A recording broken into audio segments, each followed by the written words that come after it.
Good. I sent you an email. Yeah, I saw the letter. I think we're gonna still stick with something fun because I can't seem to find my printed version of the Lincoln speech. Okay. Which is what I was working off of with my highlighted ideas, but I can't find it, so we're going to still do something fun today. Okay.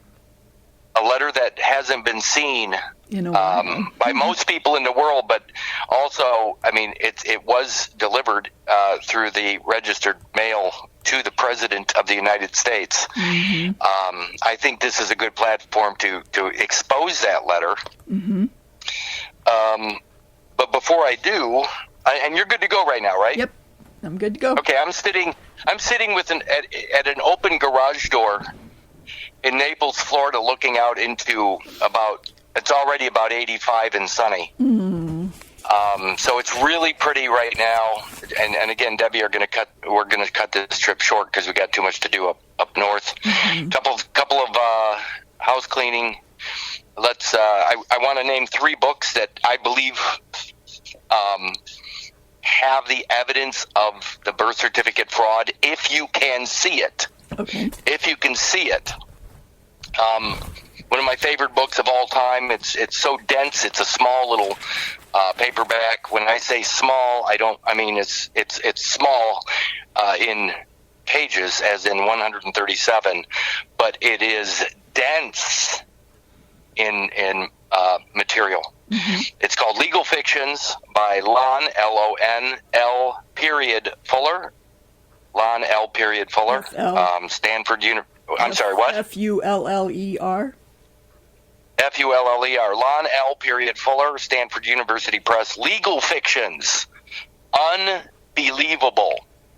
Okay. The next book I'm going to call out here is The Birth Certificate, An American History by Susan J. Pearson. That's P-E-A-R-S-O-N, Pearson. The Birth Certificate, An American History. P-E-A-R. What's that? P-E-A-R-S-O-N. The Birth Certificate. Susan J. Pearson. Mm-hmm. The Birth Certificate. Say the rest of the time. An American History. Wow. A.N. American History. Yeah, got it. And then the last one is Underwriters of the United States, How Insurance Shaped the American Founding by Hannah Farber, F-A-R-B-E-R.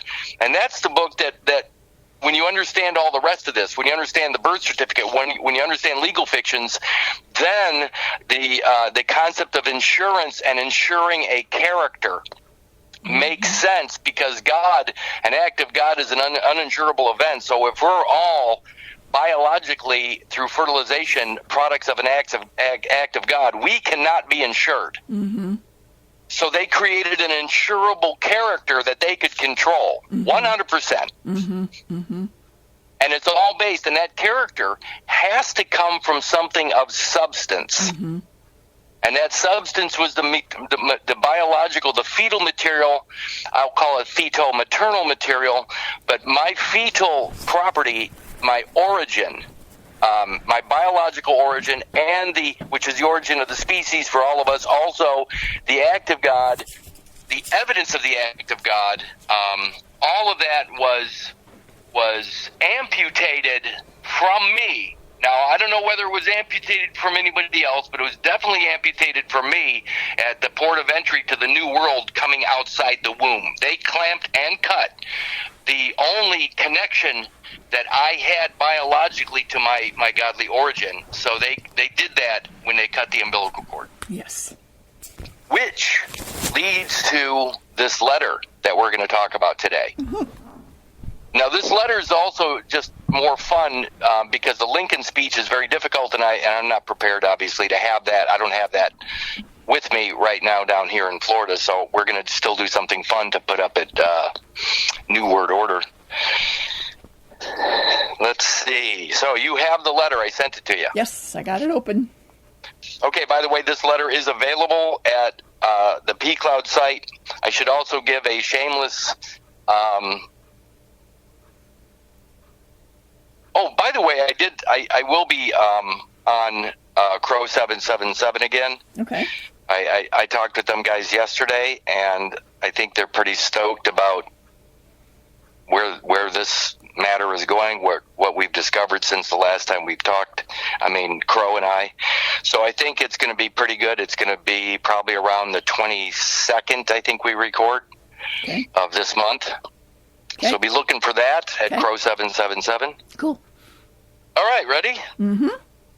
Okay, you think so.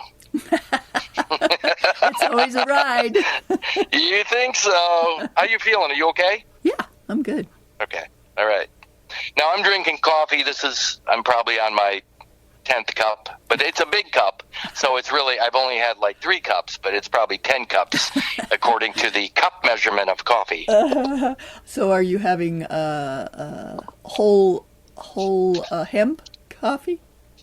Yes, I actually am I use my regular hemp product, which is the whole hemp plant, and I put a scoop of that in my coffee, and then and it's, it muddies it up a little bit, but I like the flavor, and I really like the fact that I'm able to ingest my CBDs and what have you through this cup of coffee or these multiple cups of coffee. Even at the end, when there's the grit and grain of the plant down at the bottom of the cup, I will rinse it out with water and ingest the remains of that hemp plant. I will eat those as well at the bottom of the cup of coffee. But anyway, okay. So the answer is yes. Yes. I do ingest CBDs via my coffee. Nice. I'm just doing mushrooms so far, so I want to get that. Yeah, I've got a package that has 10 different mushrooms in it, and I put it in my coffee. I love that. Yeah, so I probably should put that in. Well, I know there's a great line of hemp or mushroom products too out there. What's the name of the company that you buy? I'd have to look. I don't know. It's a okay. Yeah, Debbie has some mushroom coffee that's specific from a really high-end mushroom company, but I don't off the top of my head remember the name. All right, here's the letter. Okay, let's go. Upper left, it says the President, care of Donald J. Trump, the White House, 1600 Pennsylvania. By the way, Debbie and I went to see a movie last week at a really nice cinema or theater where they're replaying old movies as well as new movies. And the movie we saw last week was called Casablanca. So we actually got to see Casablanca on the big screen in black and white. By the way, there's a FedEx truck here, so it's going to get loud for a second. Nice. It's been years since I've seen it. And now, Casablanca. What does Casablanca mean? I don't. White House. White House. Casablanca means White House. And where is Casablanca located in that movie? Morocco. Morocco. That's what I remember. Yeah. And what was the first treaty signed in the United States? Who was it with? Morocco. Yeah, the Treaty of Peace with Morocco. White House and Morocco are one. Yes. In the movie Casablanca, what's interesting is the people were actually, because of World War II, they were unable to get back to America. They were all kind of stuck in Morocco through Casablanca or at Casablanca. They couldn't get a passport or passage back to the Americas. So everybody was stuck. In the movie, they call it Casablanca, but I'm telling you right now, everybody's stuck in the White House. Yep. Say, what were you saying? No, I was just saying it's just they're telling the truth. Everybody's, all Americans are stuck in the White House. They're stuck in the White House based upon or this Moroccan or this issue, and it's the cut material. It's the rising of this cut material that then becomes subject to the White House. But of course, White House could also mean heaven. It could also mean Heavenly Father, which is the White House or the spiritual house. So the idea is that people can't get home to the Americas. They can't get back home because they're stuck at Casablanca, i.e. the White House. And they're stuck because they haven't identified the baggage and effects they left behind upon arrival. Yeah. They're stuck there. Mm-hmm. Remember the definition of wreck. Yeah. If your property, when you come into this world, if you allow that cut to occur and you allow that property to be separated from you, the extra embryonic material and the umbilical cord, then you, as a whole man, are no longer whole. Mm-mm. You're broken. You're cut. You're disfigured. You're dismembered. Mm-hmm. You're disabled when they cut that cord. Yep. And you become a wreck. So let's see what wreck. I'm going to go to wreck real quick. We didn't do this on the last call, did we? Wreck? It's been a while. A few calls from.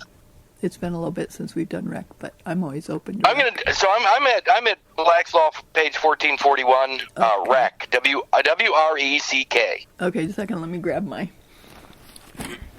Black's Law here. 41. Black's Law, 5th edition, 1979. Come on. Oh, it's W, Linda.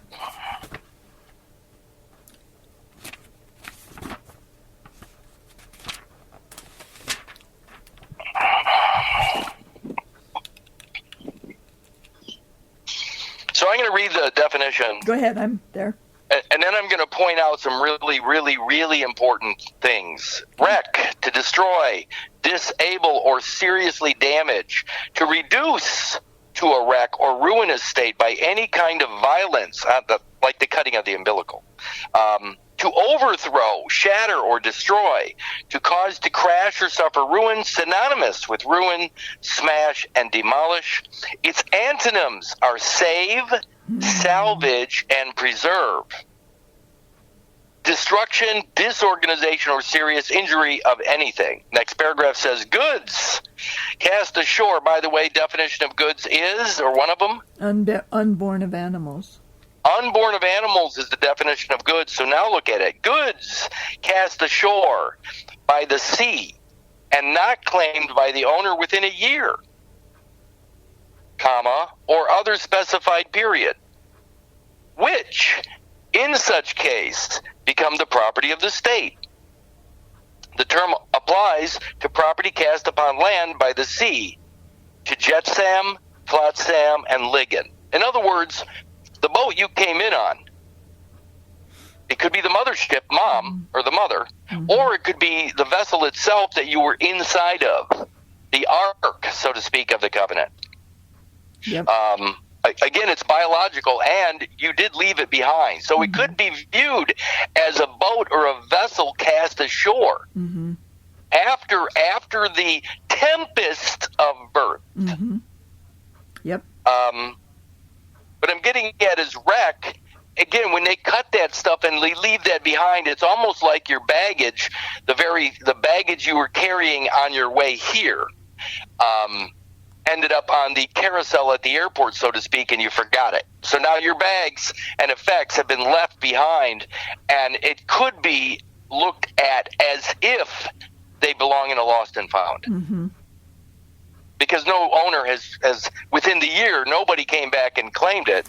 Also, or within some other specified period. Okay, now the yard crew is here, so bear with me on this little extra noise in the background, maybe. Okay. Anyway, look what it says there. Goods cast ashore by the sea and not claimed by the owner within a year, comma. What does the next thing say? Or specified period. Or other specified period. In our case, in my case, in your case, what would be the specified period that allows you to claim these goods? M period. I'd say it all. Linda M period Hildred. So M period, the initial period, the grace period is the specified period. Wow. So when you use Linda M period, you're also identifying those goods. Yes. Wow. So even though you didn't do it within the first year of arrival, you did it by a specified period, didn't you? Mm-hmm. So there's no wreck. Right. Is Linda M period a wreck? No. No. So if it's not a wreck, it says which in such case become the property of the state. If it's not a wreck, is there even a possibility the state can be making a claim upon those goods? No. No, it's not a wreck anymore, is it? Mm-mm. Goes on to say common law. Goods cast ashore from a wrecked vessel where no person has escaped from the wreck alive, and which are forfeited to the crown or to persons having the franchise of wreck. But if claimed by the true owner within a year and a day, the goods or their proceeds must be restored to him by virtue of by the statute that was created, the birth certificate. Mm-hmm. By virtue of stat. Look at that, though. When you use the M period, a specified period, you're identifying the goods that have been, up to now, presumed lost or cast ashore. Mm-hmm. See that? Yeah. Maritime law says the ship becomes a wreck when, in consequence of injuries received, she is rendered absolutely unnavigable or unable to pursue her voyage without repairs exceeding half of her value. A wrecked vessel, that's in quotes, however, in common phraseology includes a sunken vessel. So anything that's still presumed to be in her, mother, in the waters of mother, or subject to the waters of mother, could be considered a sunken vessel. Mm-hmm. Or sunken into the mother. It could, and again, if it's still considered attached to the matrix, i.e. the wall of the uterus, it could still be presumed to be in mother. Even the Bible says to come out of her. Mm-hmm. Again, if we keep claiming that we are this certificated person, then we're claiming infancy, which is always in mother. Mm-hmm. But through the continuity of the evolutionary process, we come out of mom, don't we? Mm-hmm. And we're still whole. Baby, umbilical, and extra-embryonic are one entire being, isn't it? Mm-hmm. But when they cut the cord, they leave a piece of you back there still in mother, so to speak. Mm-hmm.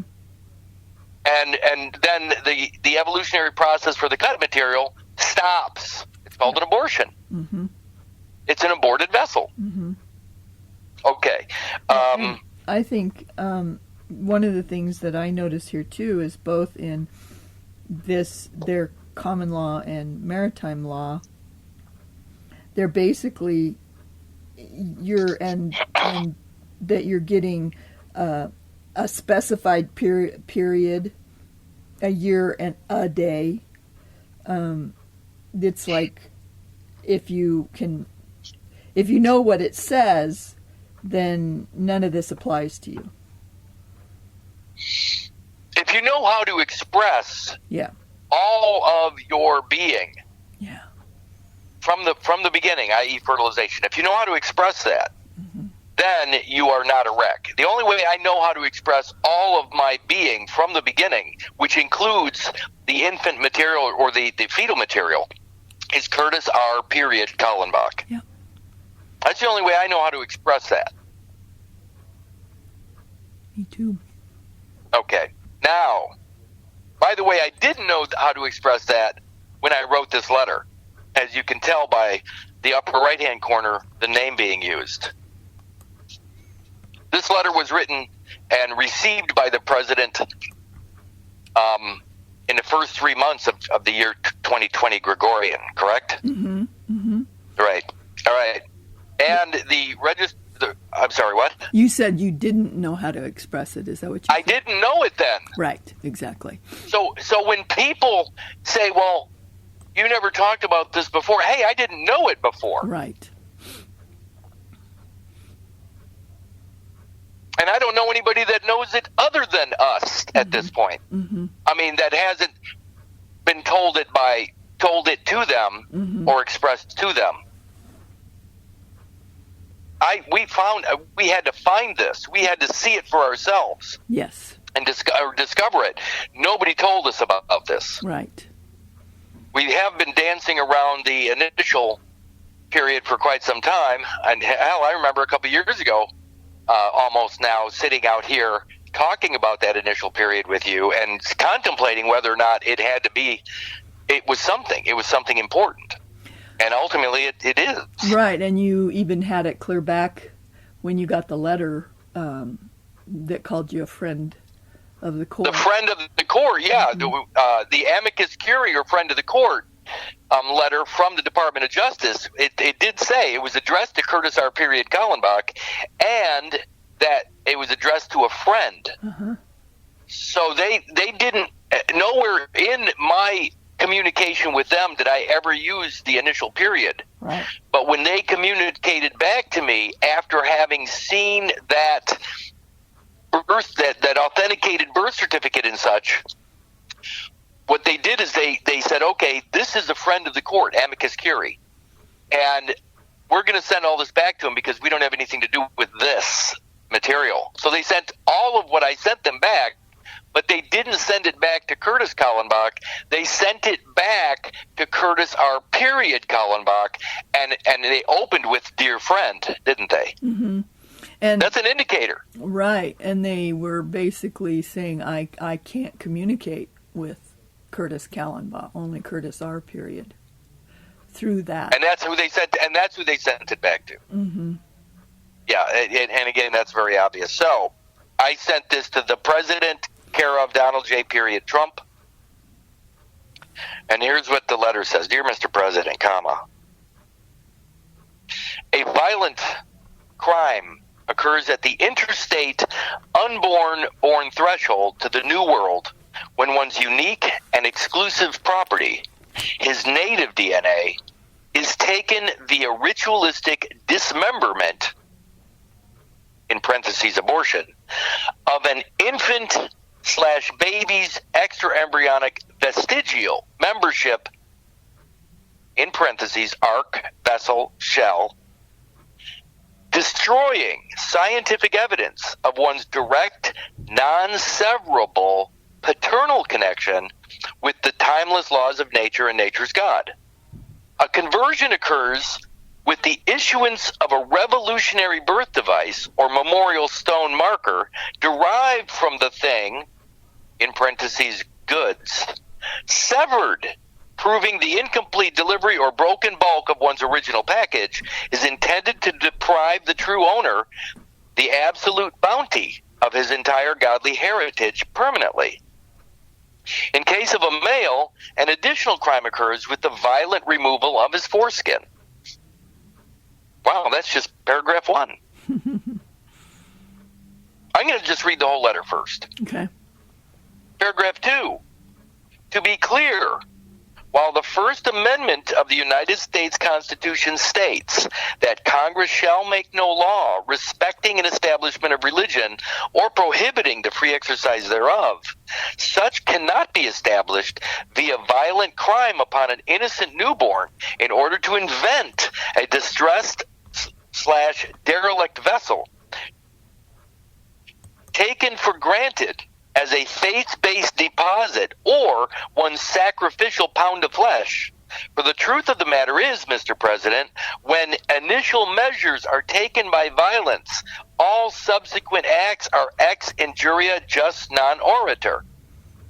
And yet, FDR's consecrated nation has plundered contrived decedent estates of born-alive persons of color for decades, using said stone as coin of the realm, which in parentheses says, or in quotes, or in parentheses says Federal Reserve, for the friendly forensic deliverance, comma, atonement, comma, or meritorious discharge of a scripturally condemned vessel via Post Office, Isaiah 9:6, administrative procedure specific to diverse church, state, or society issues, clearly repugnant to the natural, unencumbered continuity and true light of one's lawful place over his biologically indivisible, native, extraembryonic membership and unalienable rights to life, liberty, and pursuit of happiness, from the point of implantation or mixed conception onward. And of course, what that, it sounds, it's a little hard to understand there, but the point of implantation or mixed conception onward means that's where all of this stuff occurs. Mm-hmm. Mm-hmm. the truth of the matter is fertilization. The lie begins at the concept of a born alive conception, which is implantation. Right. And then after that paragraph, there are two definitions. Merriam-Webster's consecrate, to induct a person into a permanent office with a religious rite, especially to ordain to the office of bishop, to make or declare sacred, especially to devote irrevocably, to the worship of God by a solemn ceremony, to effect the liturgical transubstantiation of Eucharistic bread and wine, to devote to a purpose with or as if with deep solemnity or dedication, to make inviolable or venerable. That's to consecrate. And of course, that cut material is all of those things. It is the Eucharist. It is the body and blood of Christ.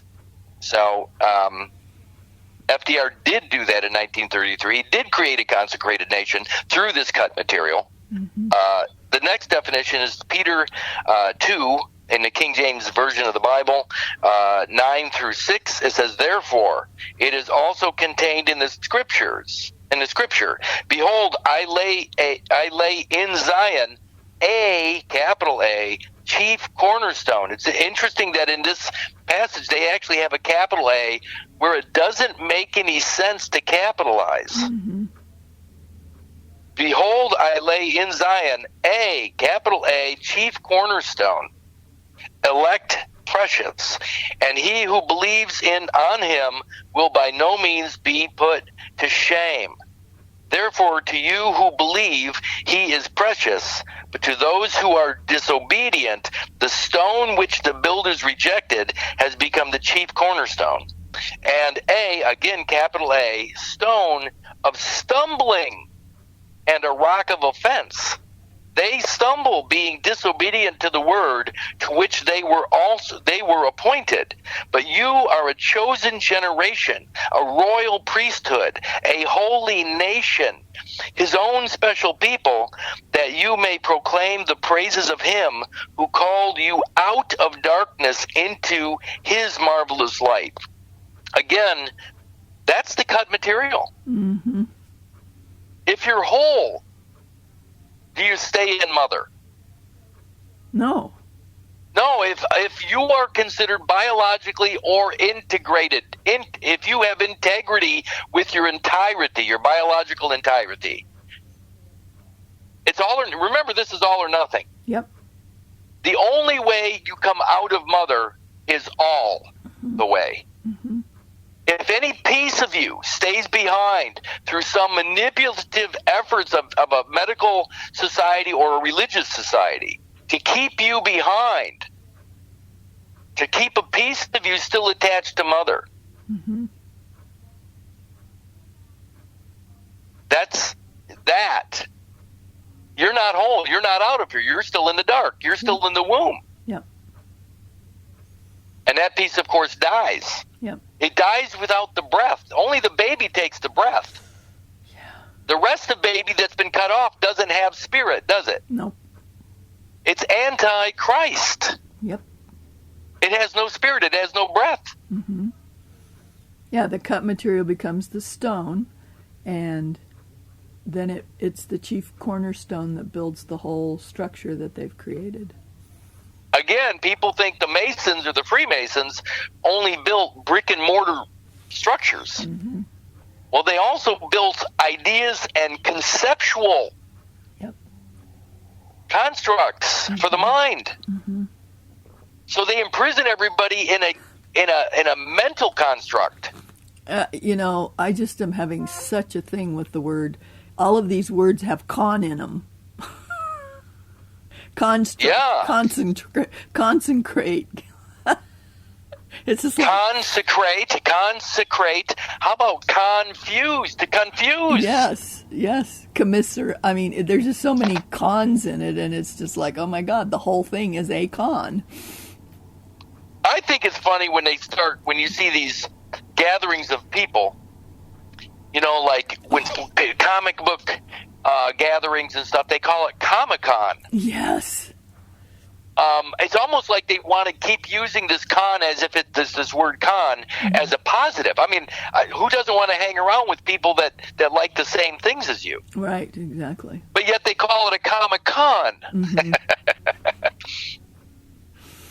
Anyway, Wow. to continue the side 2, this letter is so powerful. Mm-hmm. I mean, it's scary how powerful this letter is. I understand the King James so much better reading it from where I am now than when I sent it off. It's amazing. Well, what's funny is I have some buddies that are way more educated biblically than I am. Mm-hmm. I mean, I've been digging around in that thing for, a long time. Mm-hmm. But I know some guys that actually have more evidence than I do that the New Testament, the King James Bible, added the New Testament. It did not exist prior to the King James Version. Mm-hmm. So the New Testament was designed specifically to capture a market. To confuse what? People? To confuse people. Yeah. But it's a niche. It's a niche market. Yes, to fuse them into a niche. A niche market meaning the implanted persons that are conceived, designed and conceived specifically for that niche marketplace, which is religious conversion. Yeah. Through an ecumenical world trade system. There's that con again. The conversion. Okay, side 2. Okay. And then we'll dig into this a little bit because I don't want to use a whole lot of... I want to keep this casual so we can get through this whole letter today with just ideas. Mm-hmm. Oh, here it is. Next paragraph, side 2, paragraph 1. Mr. President, science has clearly proven that all human life begins at fertilization with a single cell called the zygote. Upon cellular differentiation, one's original package becomes the fetus, umbilical cord, and extraembryonic membranes, collectively known as the conceptus. While there seems to be many different parts created during the 9-month evolutionary process within the womb, there is only one biological vessel or thing ever produced. This one thing is in harmony with the medical definition of delivery, being the expulsion and extraction of a fetus and its membranes.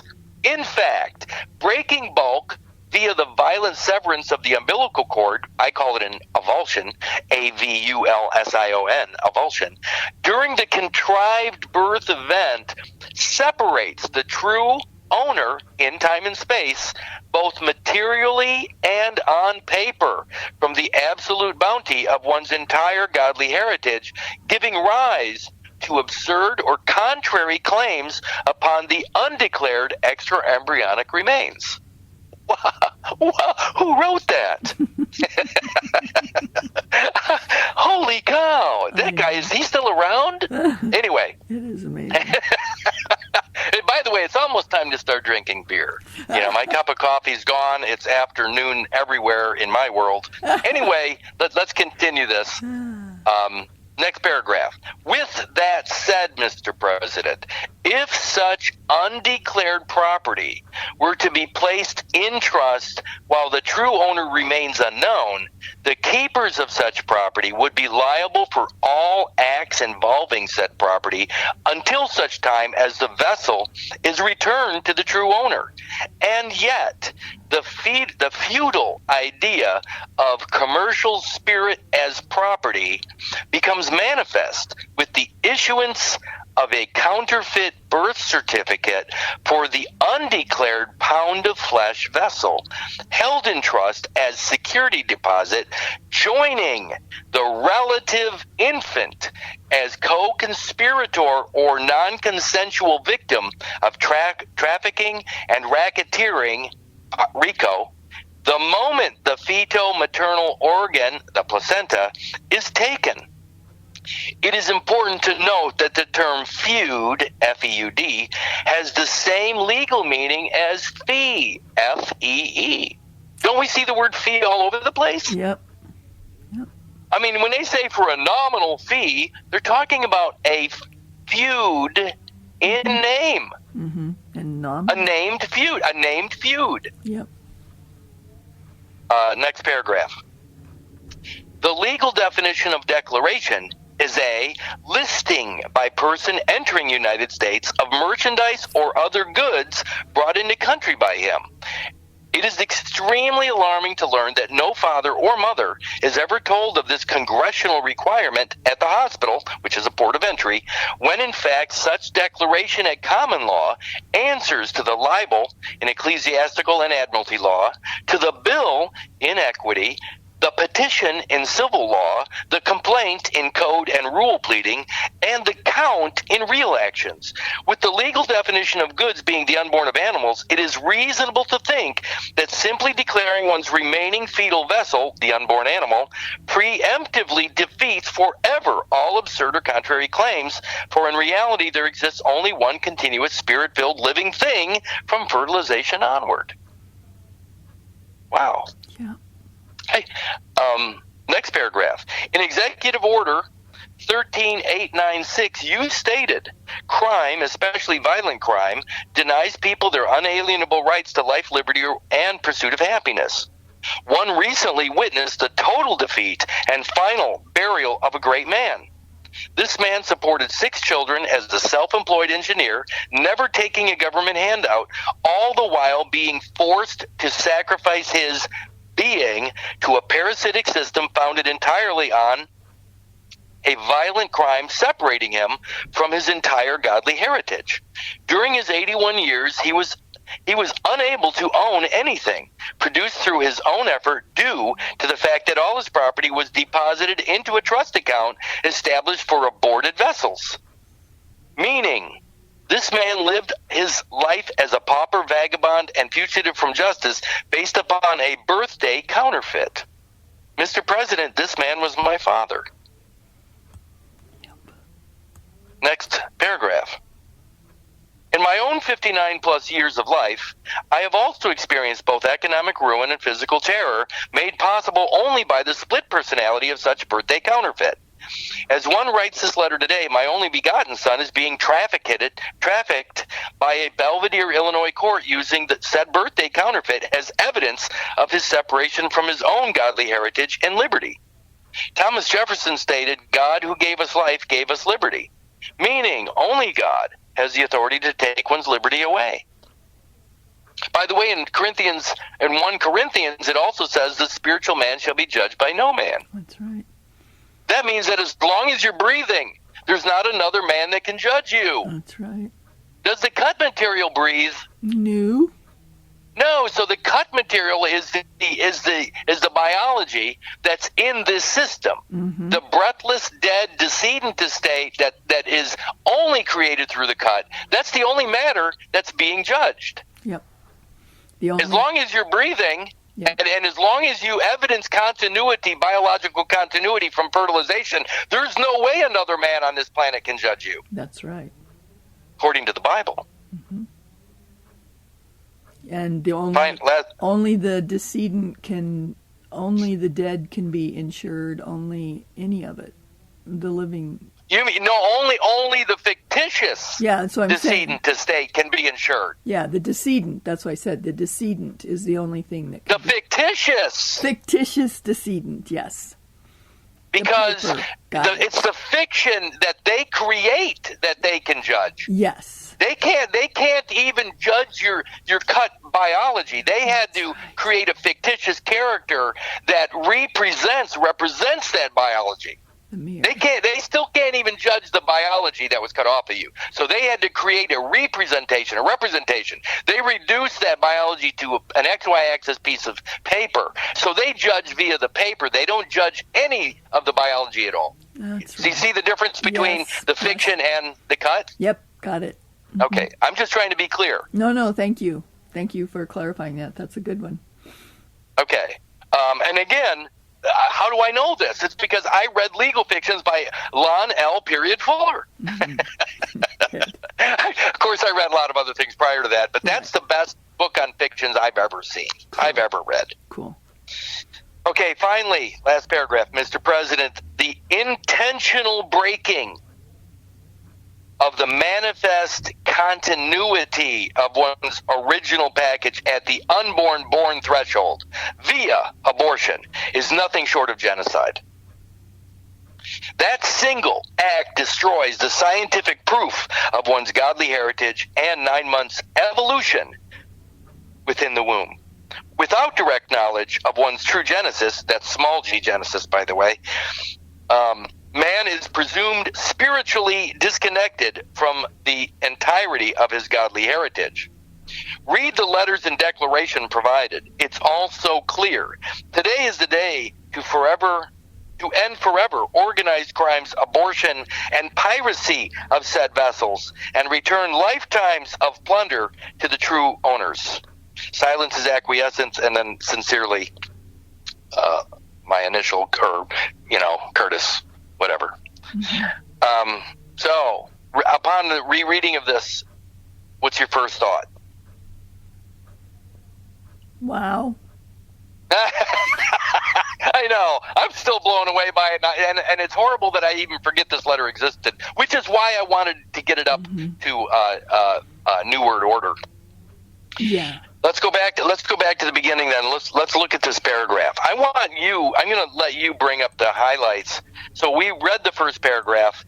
What's the one thing? What's the most important thing? That's what we're going to do with this. Let's pull out even though there's so much important.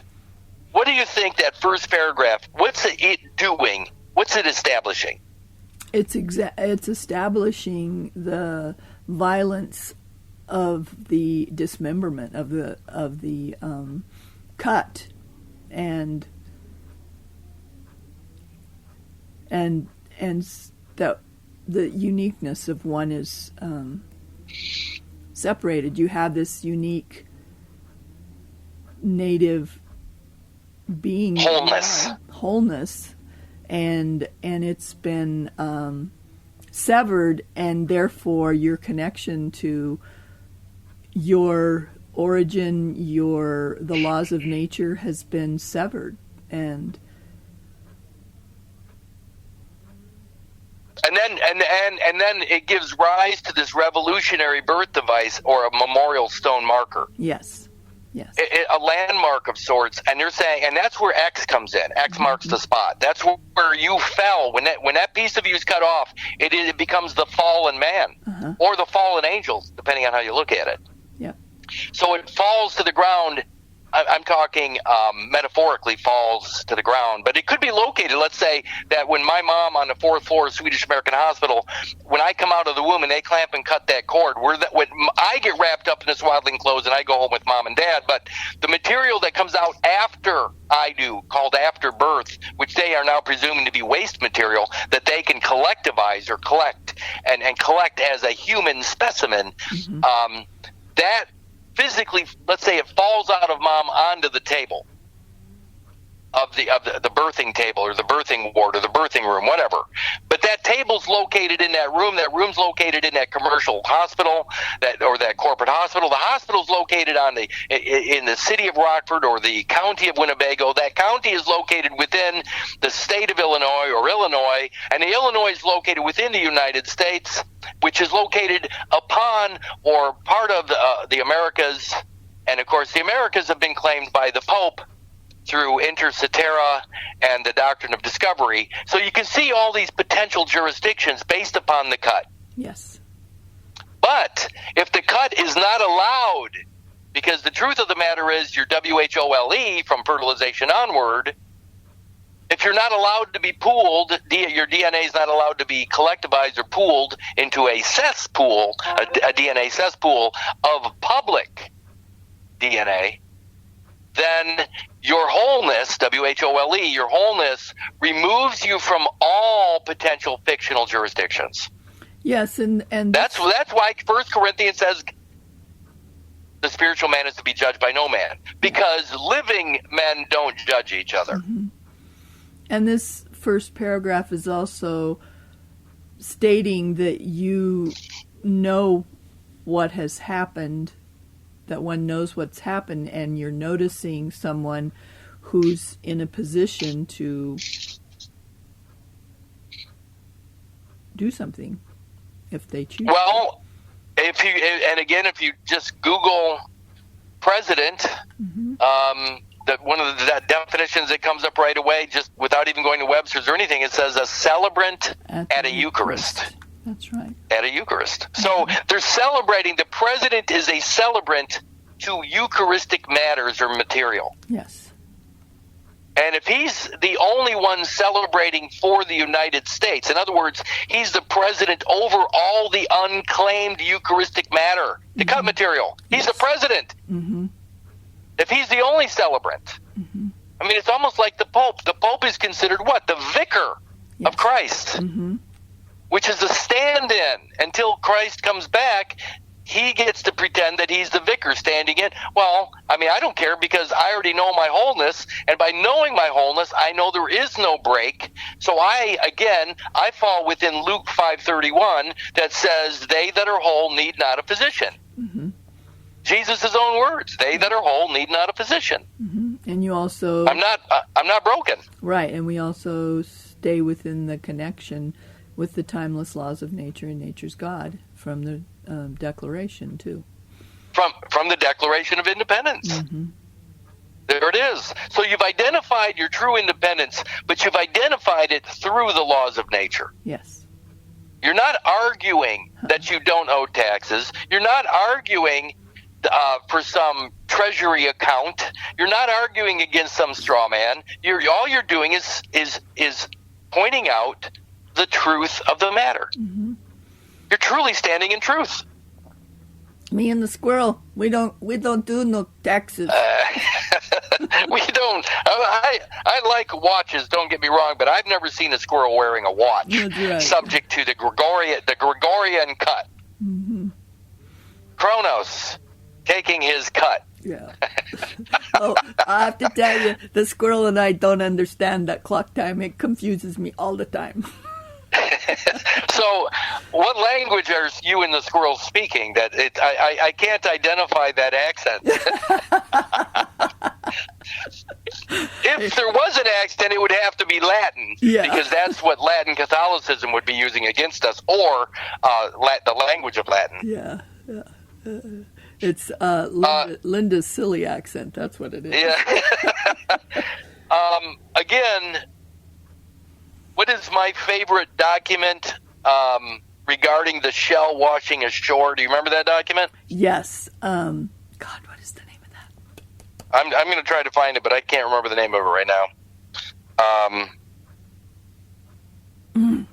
I love the document. Yes. It is a seashell. Oh, what is it? Oh.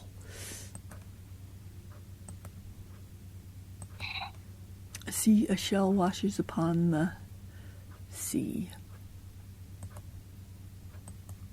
Oh.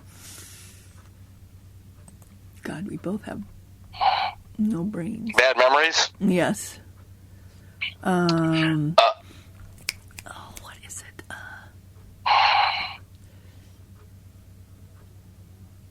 I'm just going to go to B-Cloud and find it. That's what I'm there.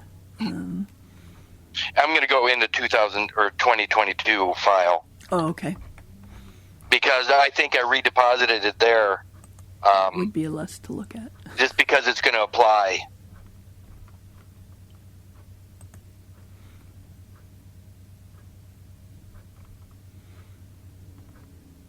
It's got to be in here. We're both going to go, oh, of course. Possession as the root of title. There it is. Yes. I love this document. By the way, everybody should download this Possession as root of title. I'm going to read. This is a 1979 document from University of Chicago Law School. Richard A. Epstein, whatever. This is the first paragraph, and again, it's called Possession as the root of title. Possession as the root of title. If they cut the umbilical cord and remove it to some other location, time and space-wise, are you in possession of it? No. Well, be careful here. Are you in? Not specifically. Yes. You're not.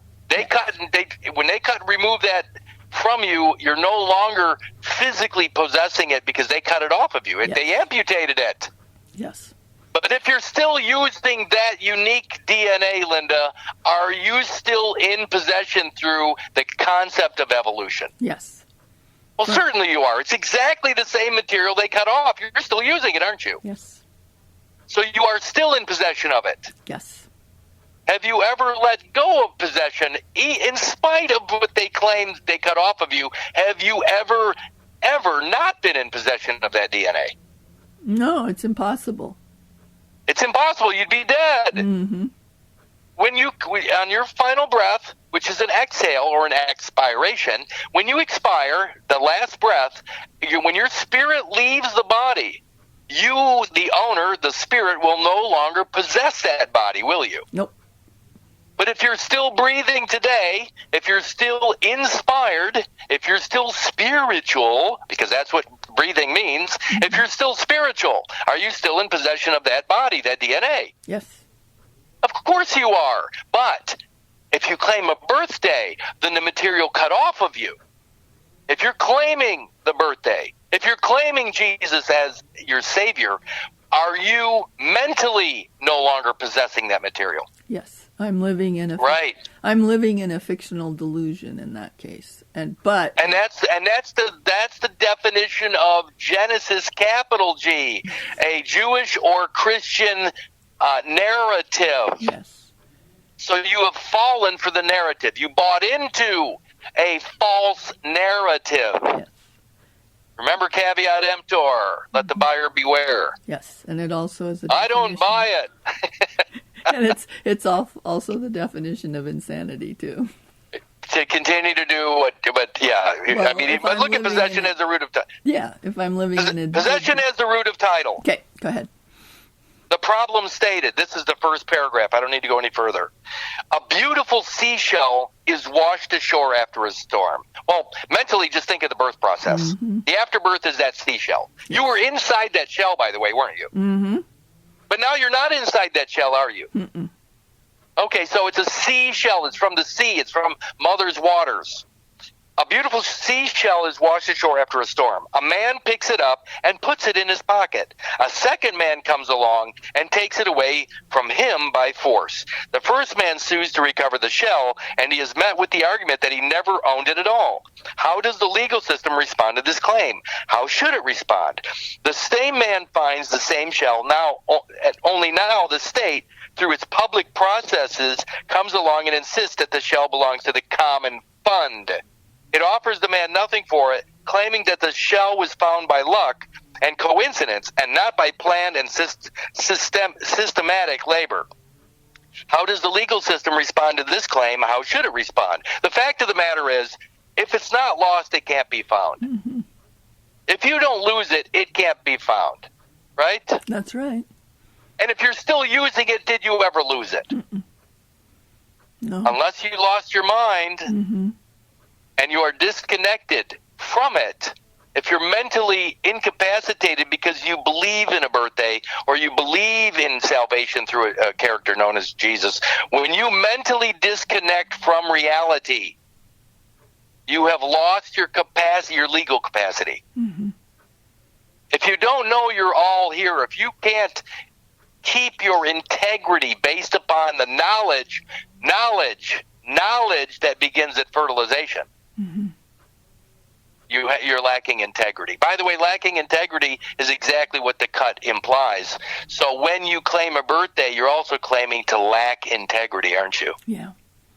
Why should anybody believe somebody that has no integrity? Mm-hmm. Yeah. Okay. That's, by the way, possession as the root of title, Richard A. Epstein. Unbelievable document. So wonderful. I'm going to also look up another document in here just so I don't forget it, because we talked about the word wreck, didn't we? Mm-hmm. I think a conceptual wreck is in here somewhere too. Let me see if I can find it. If not, I need to put it in here. Because it's a conceptual wreck. Mm-hmm. Yes. All right, let me see if I can go back to conceptual master, I don't see that. reference material and documents. I'm going to see if I can find conceptual wreck. Because I'm going to put that into the 2022 file as well.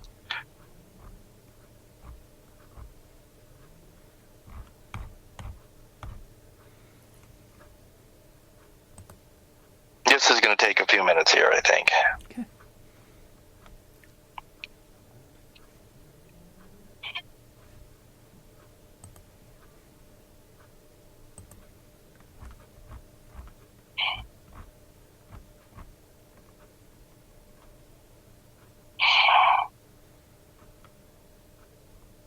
All right.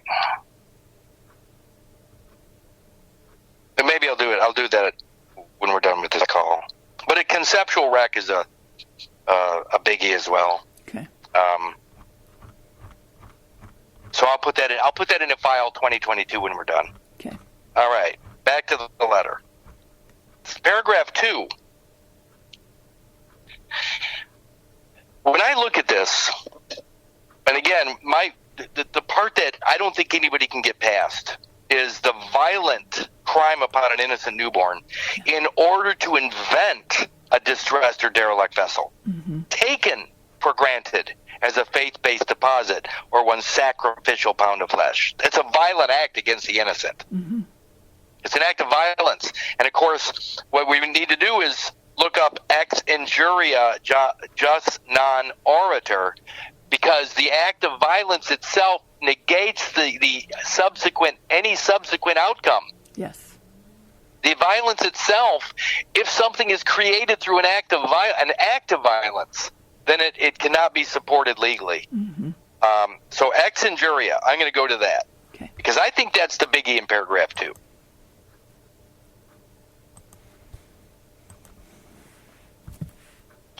Ex injuria jus non orator. I'm just going to go there and see what it says, and I'm going to go to wiki. Or no, I'll go to,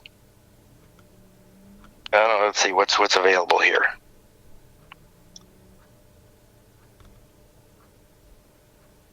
What do you I have it. Where- Legal. I have uslegal.com. Okay, yep, okay, I'll go there. That way. So it's the blue and red page? Mm-hmm. Okay, read the ex injuria jus non orator definition. Ex injurius jus non orator is a Latin phrase which means illegal acts cannot create law. In other words, a legal right or entitlement cannot arise from an unlawful act or omission. This is a principle of great importance in international law and suggests that any state which obtains land by defensive war, or other aggressive actions cannot claim any legal rights to the land unlawfully obtained. Look what it says here. All of it. In other words, a legal right or entitlement cannot arise from an unlawful act or what?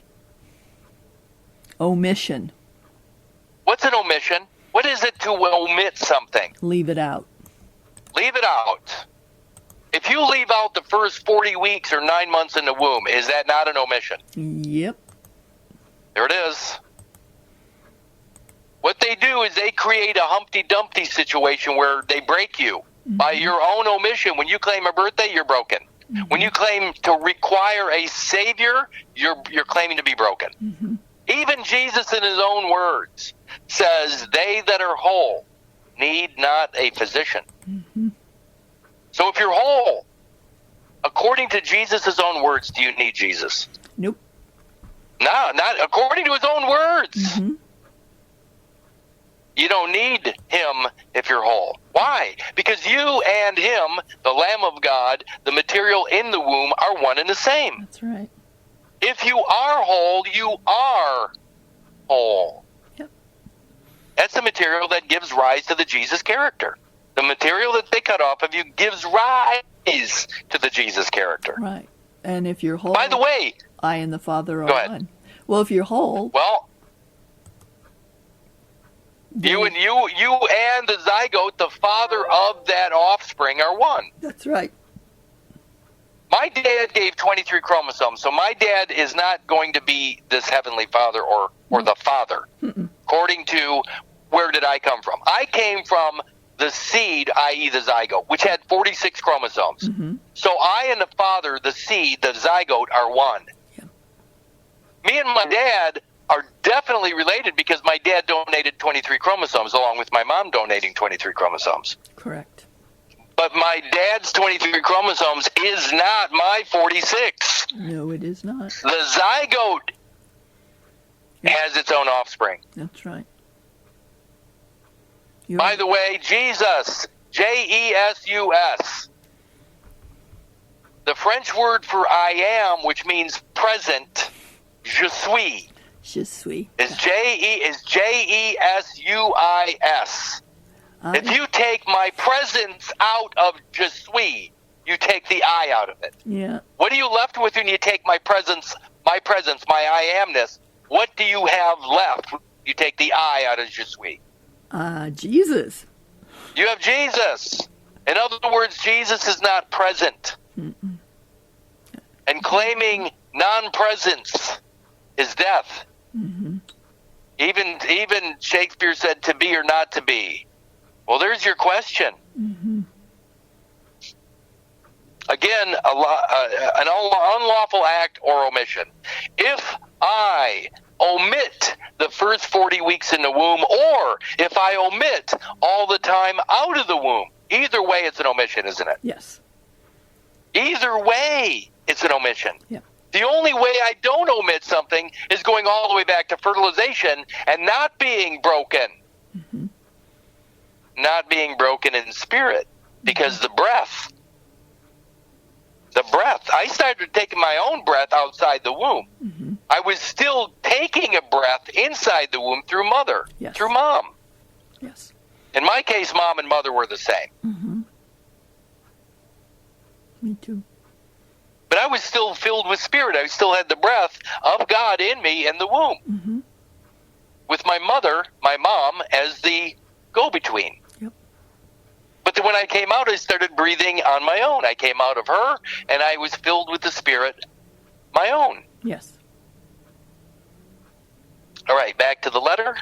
So again, anything that was created via violence, it says, ex injuria just non order is a Latin phrase which means illegal acts cannot create law.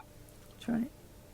Everything subsequent to the cut, every character born to the cut, born alive to the cut, it's all illegal. Mm-hmm.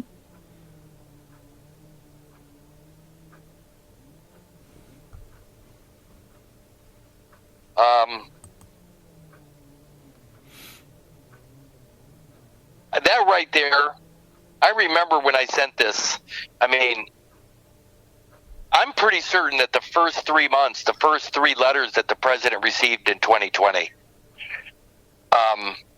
those 3 letters identified the material that they've been using through the international banks as surety ships or sureties. If the guarantors, if the biology that guarantees payments at the international bank level is the aborted fetal biology, do you think the world would accept aborted fetal biology as the security for the banking system if they knew it was happening? Absolutely not. Absolutely not. Nobody in their right mind would allow aborted fetal measures to be the deposit that secures the international banks, or any bank for that matter. Mm-hmm. So abortions. Yeah, I want to point out in that definition of just injuria, ex injuria just non oritur, that it says any unlawful act or omission, and later down it says claim any legal rights unlawfully obtained. So it's unlawful.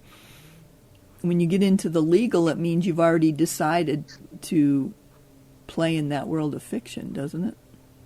Yeah, everything obtained through that fictitious character that is born, B-O-R-N-E, to the cut, is a lie. Yeah. And I think that where we find ourselves in this between the born and the unborn. Mm-hmm. Between the worlds of the born and the unborn is a space, and what is it? It's interstate. Yeah. We're between states of existence, unborn and born, because of the cut, which is a form of purgatory. Yeah, we're like in a gap. We're in a gap, yeah, absolutely in a gap. Mm-hmm. Or we've fallen through the cracks, so to speak. Mm-hmm. Well, all you have to do is put yourself back together, Humpty. And when you put yourself back together, when you find yourself, WHOLE, do you require a bonding agent? No. No. What is a bonding agent? It's a glue. It's something that helps keep you or fixes you when you're broken. Mm-hmm. If you're not broken, do you need a glue? Nope. He that is whole. If you're not broken, do you need a bond? Nope. Nope. No kind. And that's the end of the game right there. Mm-hmm. Yep. It's the end of the game if no bonds can be floated, if no bonds can be created, if no bonds can be created because you're whole, the entire game collapses. Yep. That's what happened. That's what COVID is. COVID, covered identity, covered id. COV, covered id, entity. Yep. Covered infant. Mm-hmm. When the covered infant was exposed as being aborted fetal property, fetal biology, that whole thing became a disease to the United States of America. A disease. Mm-hmm. One of the narratives that they put out there is that money is printed out of thin air. It's not. It has this behind it, this violent crime behind it, but nobody wants to look at that. Yeah, everybody wants to think they're just making shit up, but they're not. Because it's better for people to believe and deal with money is created out of thin air than to know the truth that money is tied to the blood sacrifices of infant biology. Mm-hmm. Because that's what it's tied to. The money is secured by the infant sacrifice, not the baby, but the fetal property that is held on deposit. They call it a decedent estate, mm-hmm. and that's the inheritance of everybody. So the inheritance of everybody is placed on deposit. They call it a Sedike Vi Trust or Sestike. That's what that is. The Sestike is actually your biological inheritance and your financial inheritance and your legitimacy to your father's name. Yes. All of that is held in trust until you pull yourself together and start handling things the right way. But otherwise, they're going to do what? They're going to subject you to administrative process mm-hmm. until you figure it out. It's a great con. It's a great con. Comic-Con. I'm obsessed with that word, con, right now. It just like jumps out. Yeah, as we were reading the first paragraph, I was looking at all the places that there was con in it. One of the really big characters in Star Trek, even though it's spelled different, it sounds the same. Oh yeah. Con. Yeah.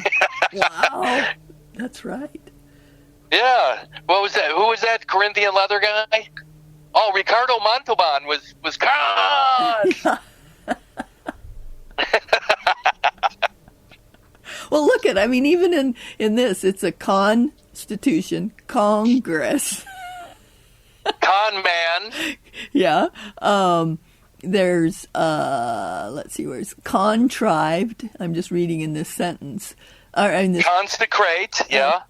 Condemn, continuity. Constitution. Conception. Oh, yeah. It's, my brain gets stuck on things. And it's just like, oh my God, it's everywhere. They're telling you, look we have a con going on. Yeah. Continued. The continued. Yes. The continued conversation. Yeah, it's pretty amazing. Again, it's weird that the King James 1 Peter 2, 6 through 9, when it says, "Behold, I lay in Zion and it's a capital A, mm-hmm. a chief cornerstone." Alpha. Well, A is Alpha. Mm-hmm. So the chief cornerstone that's being laid is the fountainhead of your existence, the father's aspect, the chief alpha, the beginning of your biology, which is fertilization. And that's the cornerstone that they've cut off of you and placed on deposit as a surety for their idea, their conception. a holy nation. A holy nation that is going to be run by priesthoods. The priesthood. And then we have holy and HOLEY. It becomes holy. It's not WHOLE. I mean, all those words sound the same, but have completely different meanings. Holy, HOLY, HOLEY, WHOLE. And what is that called when something sounds the same and you can't tell the difference in conversation? You can see it on paper, but you can't tell the difference when spoken. What is that called? In grammar, it's a homonym, and I can't remember what it is in Black's Law. What do they call it? Edom sonans? Yeah. IDEMSONANS, Edom sonans or something like that, where it sounds exactly the same, yeah, and you can't tell the difference unless you see it on paper. And they use the common assumption. They can use the common assumption in law. But remember that the legal language is inside of a place. It's a mindset that they're using for all people that are inside that system. That's the language they're going to use, whether you know it or not. Right. It's the grimoire within the system. Inside that society or whatever. Now, here's the thing. If I am the author of my own story, my own life, I determine all definitions in my story as author, don't I? Yes. Do I have to subscribe to any of their definitions? I use them all the time in pointing things out. But as the author, do I have to subscribe to their terms or ideas? Well, no. The word subscribes mean you're under something. Subscribe means to underwrite, which means to insure. Right. So when I subscribe, I'm insuring I'm guaranteeing those words. Right. As the underwriter, the insurer. Right. But if I'm the author, everything is off the table. Absolutely. My words mean what I say they mean when I speak, not what you, through your implication or through your definitions. Your definitions mean nothing to me as the author. Yep. You don't even get to determine. You don't even get to define any word that comes out of my mouth. No. So that's why author and authority are important to understand. And again, I can't stand when somebody says, well, there are two sides to every story. Not if I'm the author. If I'm the author, there's only one side, and it's mine. That's right. Two sides implies something split apart. You're not split apart because you're whole, and you're the authority. Overall. Again, people don't understand the cut creates a diversity of citizenship. Mm-hmm. And that diversity is a fraudulent diversity because it's built upon an ex injuria just non orator cut, a violent act. That's right. It's violence upon an innocent newborn, and in nature, baby is whole all the way. Baby umbilical and extra embryonic is one biological thing. Yep. When they cut it, they destroy the whole. Mm-hmm. You can't reduce one without destroying one. That's right. All right. Now what? Next page. Going on to the second page? Yep. Okay. Yeah. Okay. Okay. This is huge.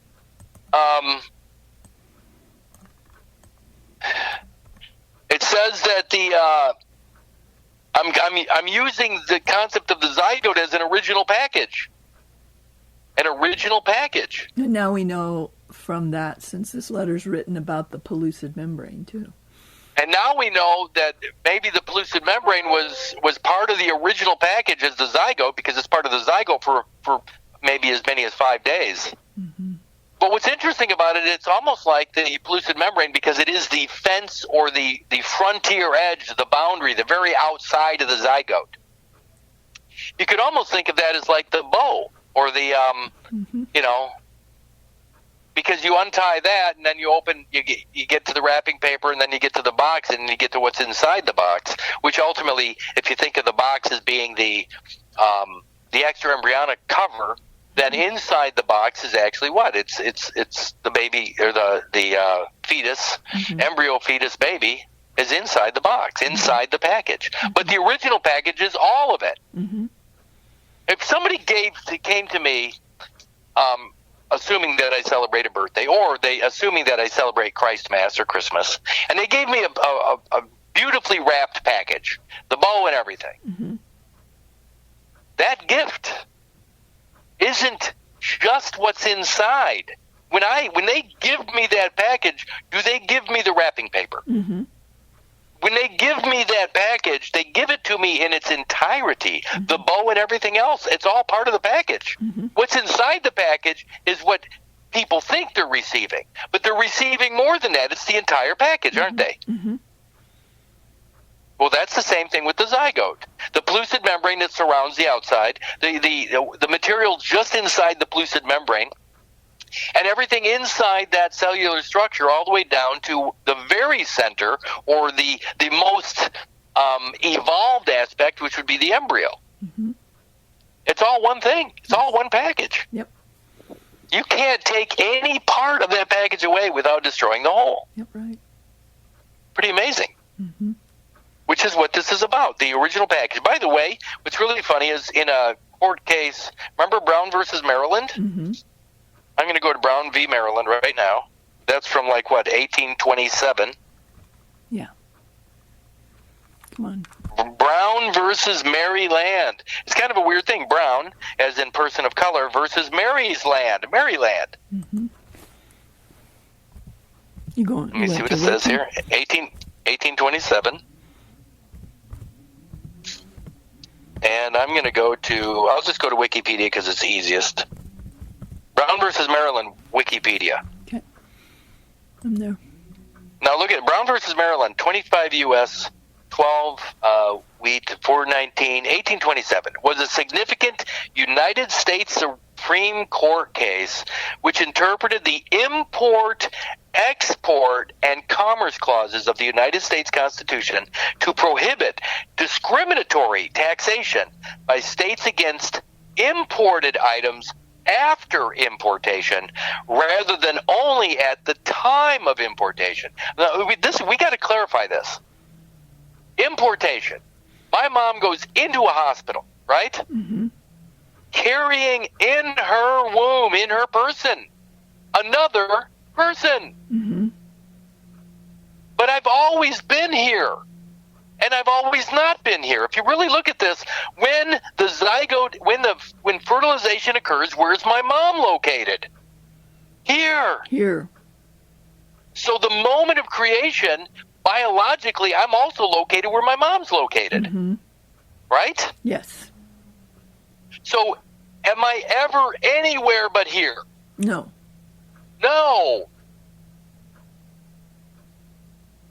I'm always, my origin is where my mom's located. That's where my biology is.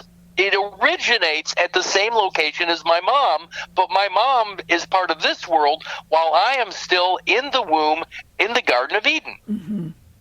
So my mom might be subject to time and clocks and calendars, but in the womb I am not. What I'm getting at is my mom did not import me. Right. Because I've always been here. Right. So that's another fiction interpretation because you've always been here. From the moment I've always been here. From the moment of fertilization, you've been here. Even when I die, don't they say at their performances, ashes to ashes, dust to dust? I mean, is not my biology part of the earth? Yeah. I'm made up of the exact same materials, plus or minus, that the Earth is made up. Mm-hmm. I am of the Earth. Yes. What's interesting about that is that because I'm of the Earth, I am part of this already. Mm-hmm.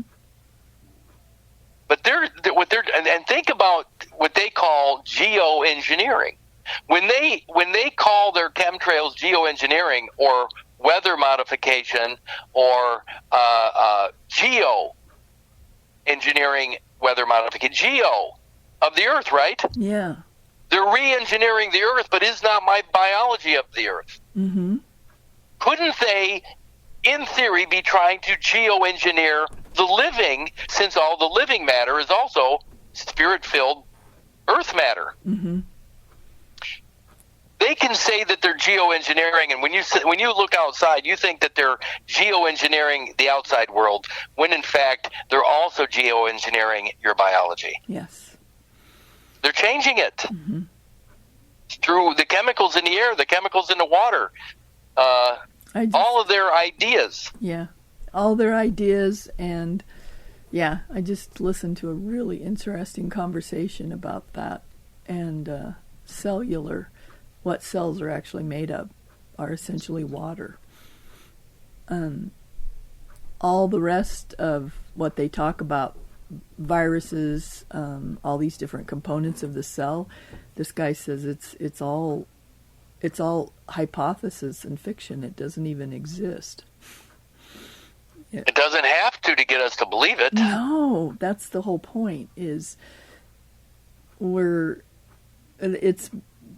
programmed by the thoughts that we believe, and our water is programmed by the thoughts we believe. It structures. It can be structured, or it can. I mean, through whether it's through prayer or belief, Mm-hmm. the water gets structured. Mm-hmm. It's given form or shape. Yes. Okay. To go with Brown versus Maryland to continue, they're talking about import export. If all of me is already here, does any part of me ever have to be imported? No. Well, import export implies two again. I know, but I'm asking a very specific thing. If I'm already here,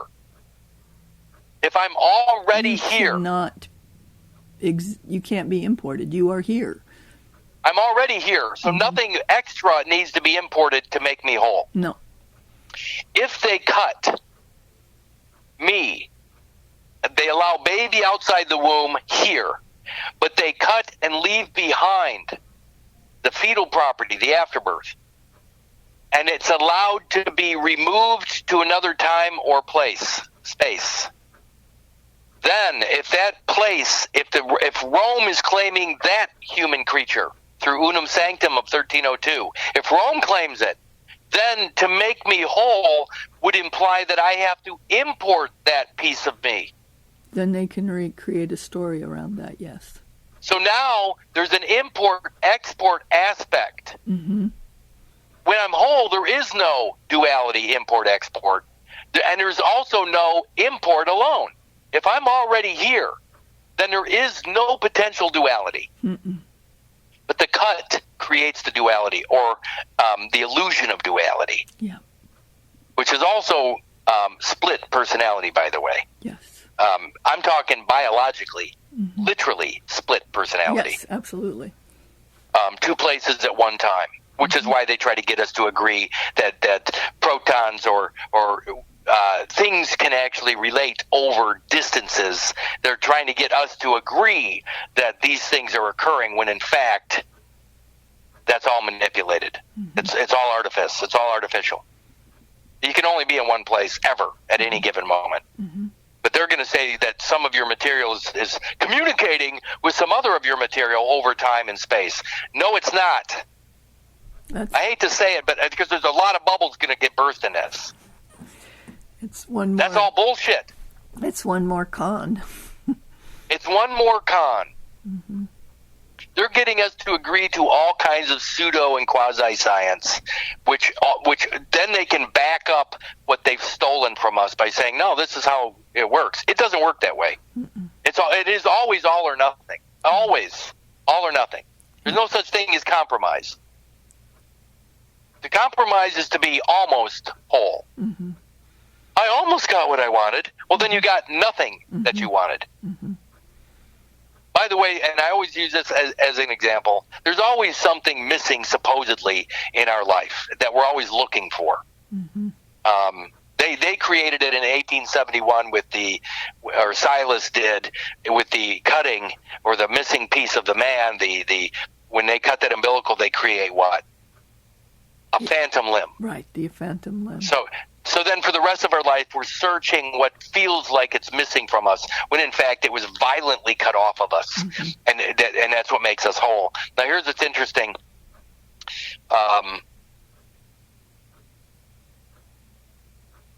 Oh, shoot. Lost that train of thought.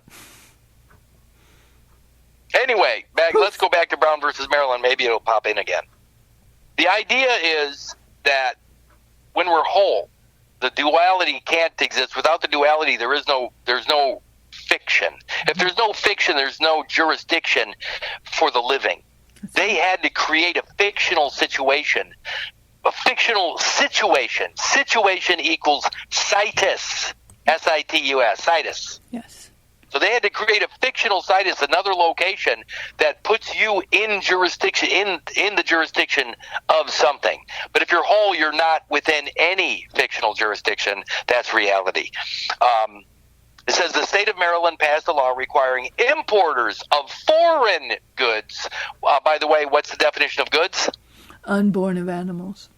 Foreign goods to obtain a license for selling their products. Brown was charged under this law and appealed. It was the first case in which the United States Supreme Court construed the Import-Export Clause. Chief Justice John Marshall delivered the opinion of the court, ruling that Maryland's statute violated the Import-Export and Commerce Clauses, and the federal, small f federal law was supreme. Federal means man's covenant with God. The federal law was supreme, so man's covenant with God is supreme. That's right. He alleged that the power of the state to tax goods did not apply if they remained in their original package. There it is right there. So any goods that are whole, W-H-O-L-E, is an untaxable event. Mm-hmm. Can't tax it. That's right. As long as it's in its original package, which is from the pellucid membrane to your last breath. Yep. It's all one original package. I don't care how much evolutionary process occurs. I don't care what parts of your body fall off or are cut off. It's all one. Yep. And by being all one, you by yourself, not me and you, not the rest of us collectively, there's only one of you, and it existed from fertilization and will exist through continuity till your last breath. There's only one of you. Yep. There is no collective unless you look at your unique biological, trillions of biological cells inside of you. Then that would be your constituency. It'd be your biological constituency. And if you also added mind and breath, now you got all of your constituency, mind, body, and spirit in one place at one moment. It cannot be divided. Nope. Any division of that at all is loss of the whole. It's a reduction of the whole. To reduce the whole is to destroy the whole. Yes. And that destruction is definitely injurious anyway. So they're saying right here that the power of a state to tax the unborn of animals' goods did not apply if they remained in their original package. If they don't cut the umbilical cord, the original package is obvious. Yes. If they cut it, it gives rise to a question, a legal question. Mm-hmm. And that's what that's what they're counting on, is that you claim a birthday or claim Jesus as your Savior, because that is evidence that you agree to the cut, and the cut is the break, and the break gives them some administrative work, which they can then charge you for. That's the charge. Do you accept the charges? What charges are they? Well, our administrative help. I don't need your administrative help. I'm whole. Yep. There are no charges. Yep. There can be no charges. That would be double jeopardy. You already amputated part of me, a limb. That limb has already been sacrificed. Therefore, double jeopardy, the Fifth Amendment. Yep. You can't charge that name again. That's right. Ever. Okay. So the original package in the first paragraph of side 2 of the letter, I think, is critical. It also goes on to say that there is only one biological vessel or thing. From fertilization, the product of fertilization being an act of God being an uninsurable event. The product of that uninsurable event is the zygote. The zygote is the entirety of your biological existence, and that includes the pellucid membrane. Mm-hmm. It identifies the very furthest point, your origin, the origin of the species. For all of us, it's also an act of God. So you got Darwin and God hugging. Mm-hmm. Hugging. And it's also the alpha, which is in the King James, right, on the first page. A chief cornerstone. A. So it's the actual alpha is the zygote. And, of course, Isaiah 9:6 says basically that the counselor, the father is it's that child. It's that original cut material. By the way, hell, even in the 1970s and 80s, Fonzie used to say the answer all the time. Hey. Hey. Alpha. And he was the coolest. He was the baddest. Yep, he was the alpha. Yeah, he was the alpha. Hey. Yeah. Hey. That's right. Okay. Next paragraph. With that said, Mr. President, look what it says. Undeclared property. Undeclared. Again, if you and I were to go to Ireland so I could drink and play golf, and you could do whatever, but you're just going with me. So when we get there, we could at least drink Guinness together. Oh, that's probably workable. Even though Guinness has fluoride in it as well, but we get on the plane, we fly over there, the plane lands, and our first stop should be the pub. No, kidding. The first stop is not the pub. It's the baggage claim. Mm-hmm. Yes. The baggage claim. Yes, it is. Mm-hmm. So we go down and we get our suitcases. Mm-hmm. Case. Legal suit. Yes. The very material that covered baby in the womb is the raiment. It is in fact his law suit. Yes. The suit of law that allows him to control the law as the only authority in his life. Mm-hmm. He is the law. Mm-hmm. Anyway, so we go to the carousel where all the suit. You said he is the law? I'm the only law in my life. Oh, right. Okay. Got it. When I'm whole. Mm-hmm. When you're whole. Yes. Even in Black's law, if you go to the word C-O-U-R-T, court, mm-hmm. It says the person and suit of the sovereign is the court. Yes. I'm the judge of everything I do. My conscience is everything. Mm-hmm. As long as I don't trespass upon the limits of another, I am the law. That's correct. That's it. There's no other authority over my life. Mm-hmm. Sink or swim, I'm the law. Yep. Again, this second paragraph is talking about undeclared property. If you and I don't go to the carousel, if we don't go to baggage claim, if we in fact do go to the pub first, we might get drunk and forget to pick up our baggage and effects. Mm-hmm. Now they sit around and they go around and around on a carousel for a couple of days, and then finally somebody, the crown or the state, throws it in their lost and found. Mm-hmm. And it stays there forever because nobody knows, everybody forgets about it. And they just go on with their life. They keep claiming a birthday, and they keep claiming Jesus, and they allow that baggage to remain forgotten, abandoned, presumably. Well, that's what I'm talking about here. Undeclared property. Mm-hmm. Is there any reason that we should have to declare the remains? They're going to call them human remains, but the cut material. If the cut material comes out of the womb, out of the gate, out of the vagina, out of that world, in its entirety, baby, umbilical, and extra embryonic material, all one unit. If it all comes out into the present amongst witnesses, is there anything remaining? No.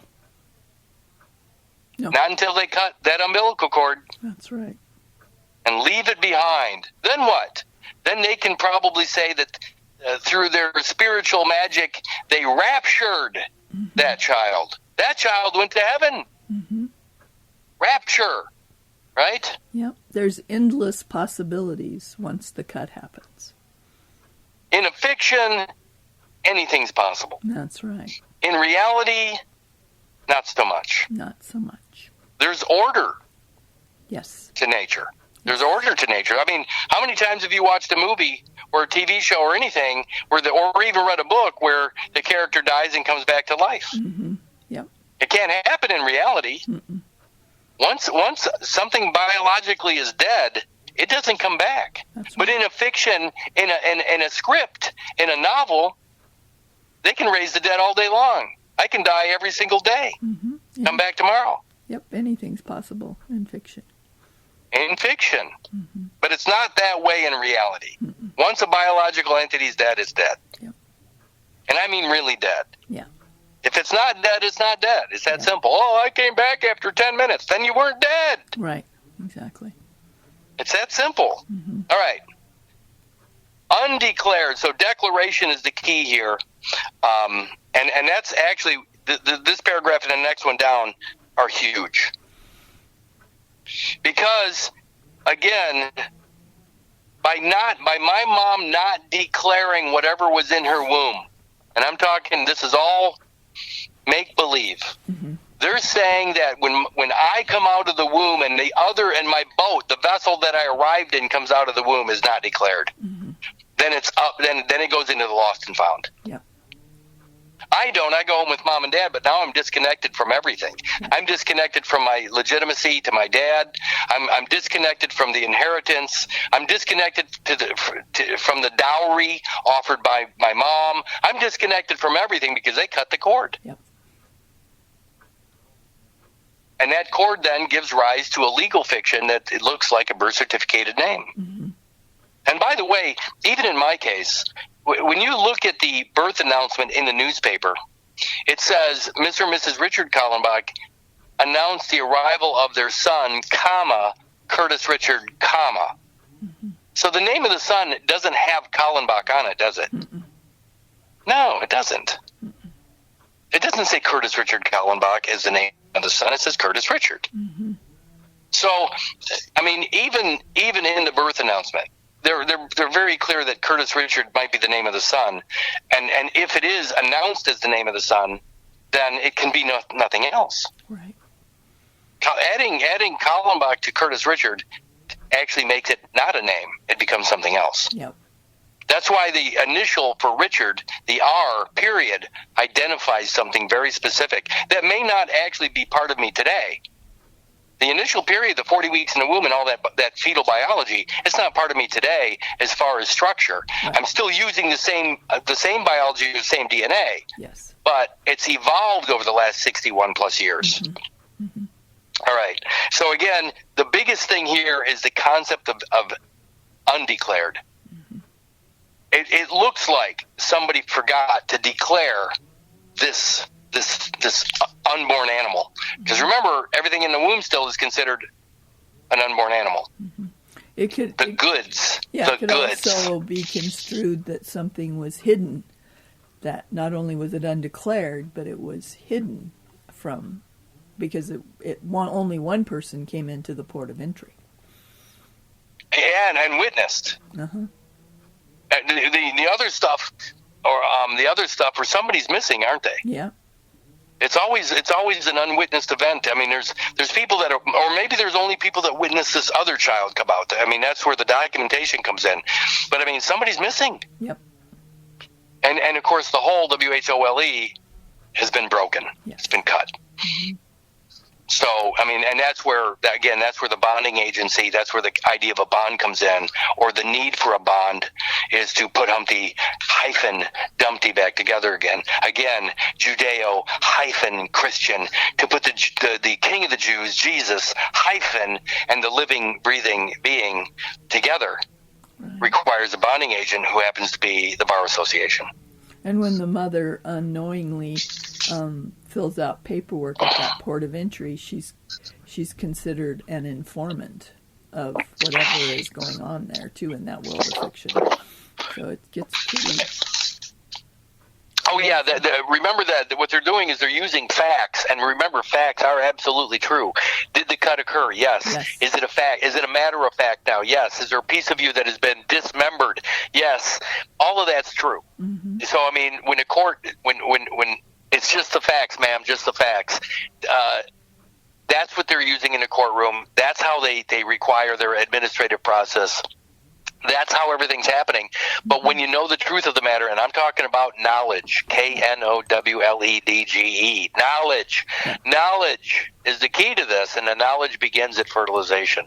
Yep. Ex injuria, just non orator. There it is. Violent acts cannot give rise to law. Yep. Of course, when they do cut that measure of a man, that measure is, when you see the word measure in any legal statements anywhere, remember that that's the measure they're using against you, the cut material. Yeah.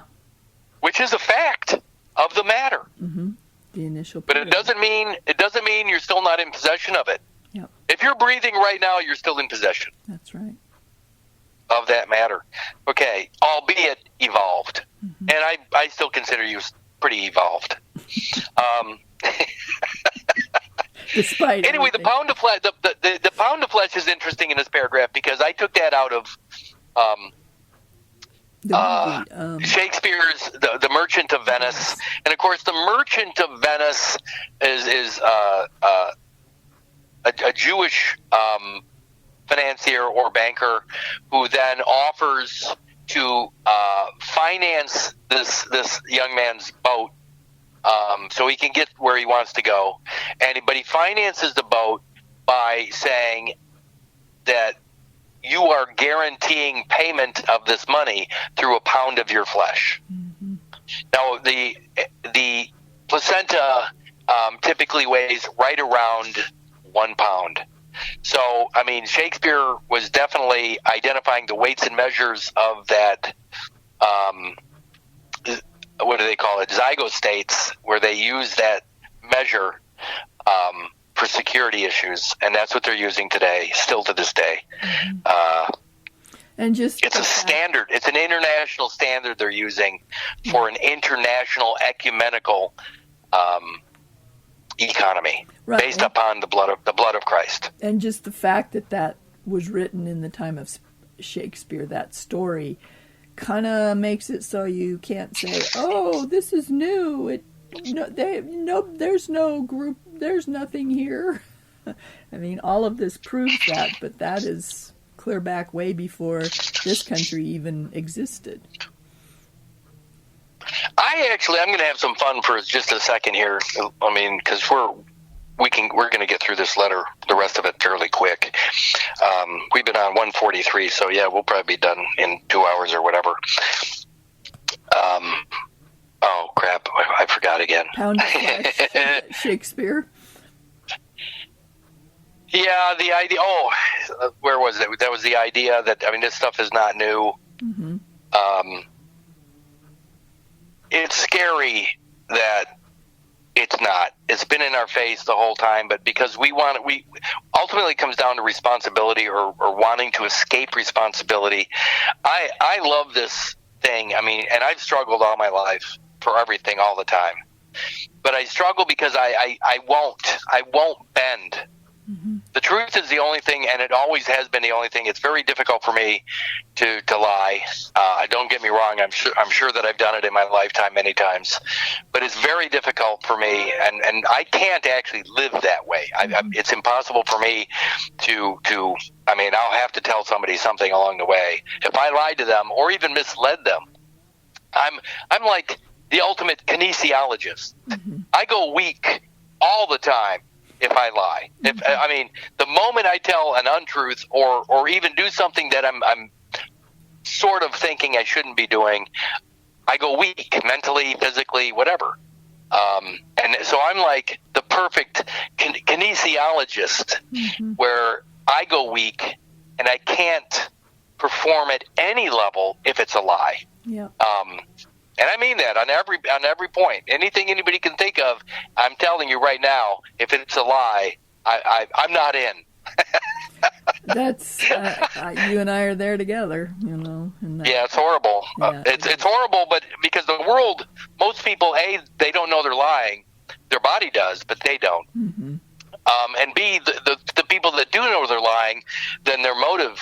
They have motive to lie. They're trying to get somewhere. They're trying to get something out of you or move forward. Again, a lie by omission is still a lie. So if I leave out any information at all, if I leave anything out, and I know that I'm leaving something out to get somewhere, then the outcome will be tainted as well. Yeah, it's like the unconscious lying it makes you susceptible to the conscious liar. Well, they created a system to where only liars can move forward, or move at all.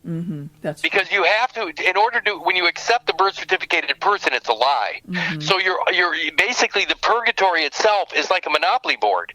Once you accept the character, which is a lie by omission, now you're on the board, but you find yourself in this purgatory, this monopoly game, which is purgatory, and you can't figure out why you're there or even how you got there or how you become subject to these rules and laws or statutes, what have you. It's because you're a liar. Yeah. Even Pinocchio didn't become a real boy until he stopped lying. Pinocchio was a wooden puppet or wooden boy, but wood is also paper. Yes. So being that paper doll, paper character, birth certificated papal creation, you're a liar.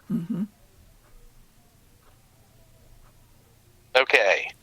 So back to the legal definition of declaration, next paragraph, it says, is a listing by person entering United States of merchandise or other goods on board of animals.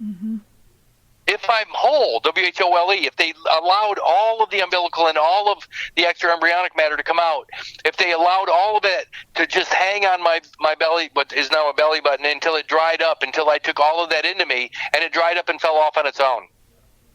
It's all, I'm all here, right? Yep, you're all here. So there is no need to declare anything if I'm whole. What they got is the separate cut piece of you that is now, they're saying, needs to be declared. Well, and there is also an assumption of importing. But you were already... No, that's a real thing, though. When that cut occurs and the Roman Catholic Church has laid claim to that and placed it somewhere, then when you claim the birthday, you are importing that piece of you. Yes, absolutely. So, I mean, they made all this real. Yes, they made it real. There's not even a presumption at that point because it really did happen. They really did move it to another place, and it is foreign to the Americas or the United States. So when you do speak of a birthday character, you have to import that piece. Yes, okay, got it. Or export it, depending on the court. So there it is, import, export, and of course the only commodity is the exchange rate, which they call conversion, and it's the conversion that's being that's subject to the Constitution. But again, listing by person entering United States of merchandise or other goods brought into country by him. First of all, they're saying the United States is a country.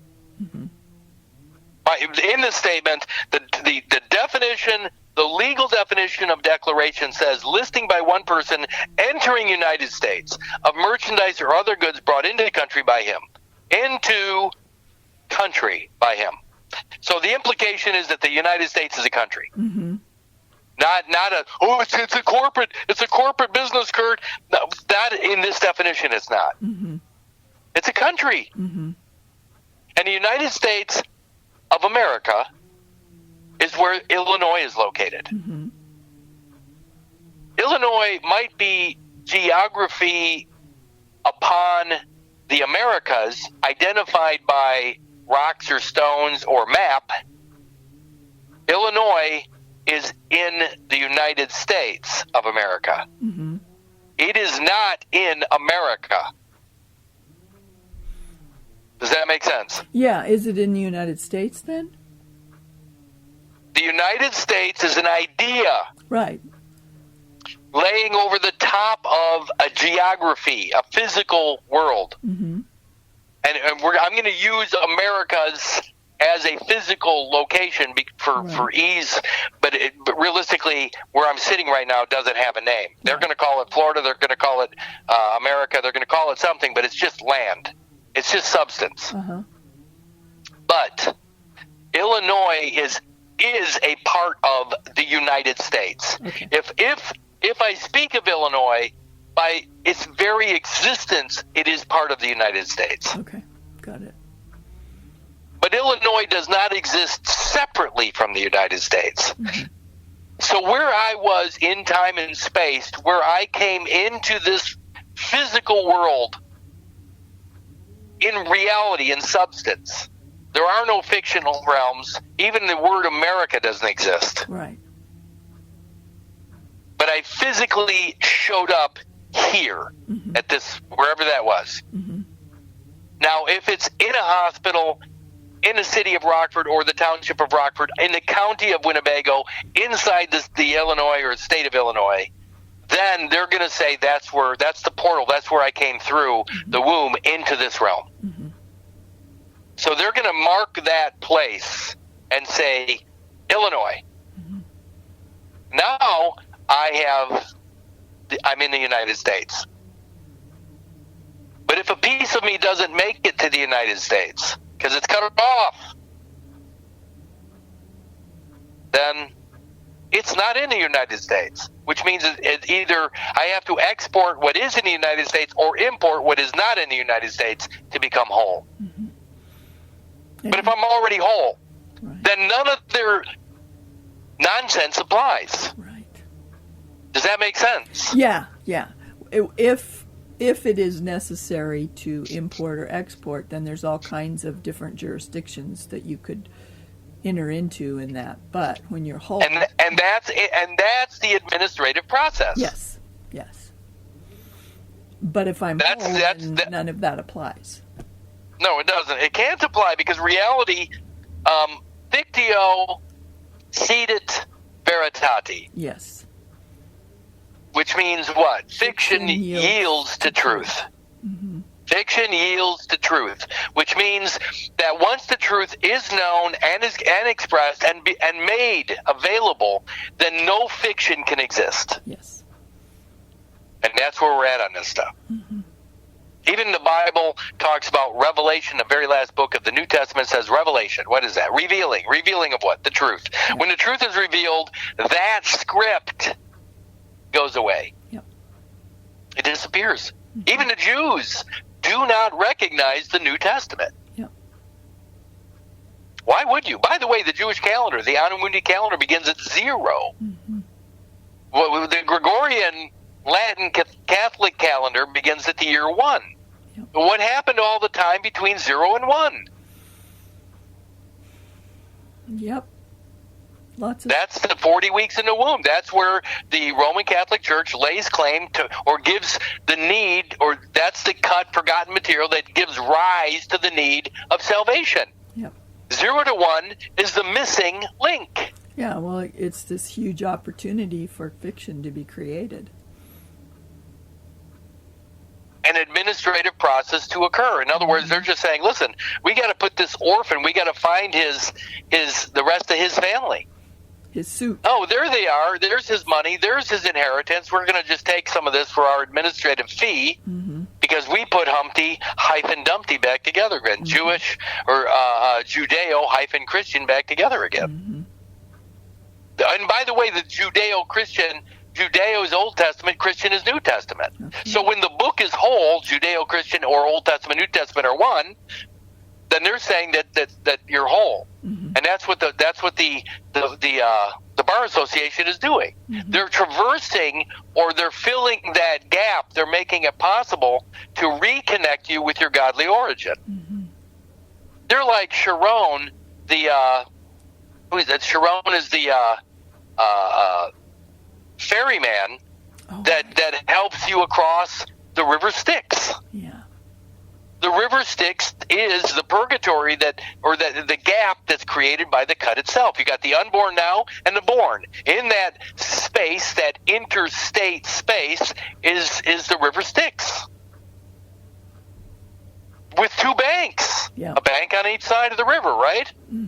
So the Bar Association are the ferryman, Sharon. Of course, he requires 2 silver coins in his eyes, or the character needs 2 silver coins to give to the ferryman. But I mean, the Bar Association of the bar members, the ferryman.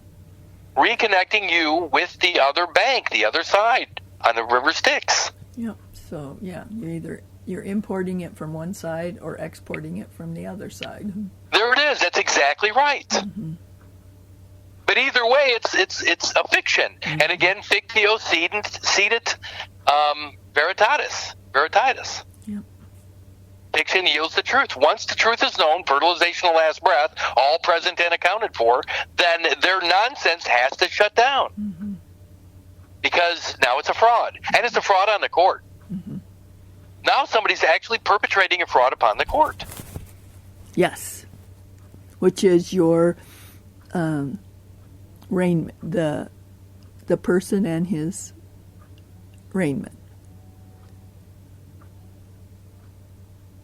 The person and suit, the raiment of the sovereign. And of course, you're sovereign when you're WHOLE. Exactly. Yes.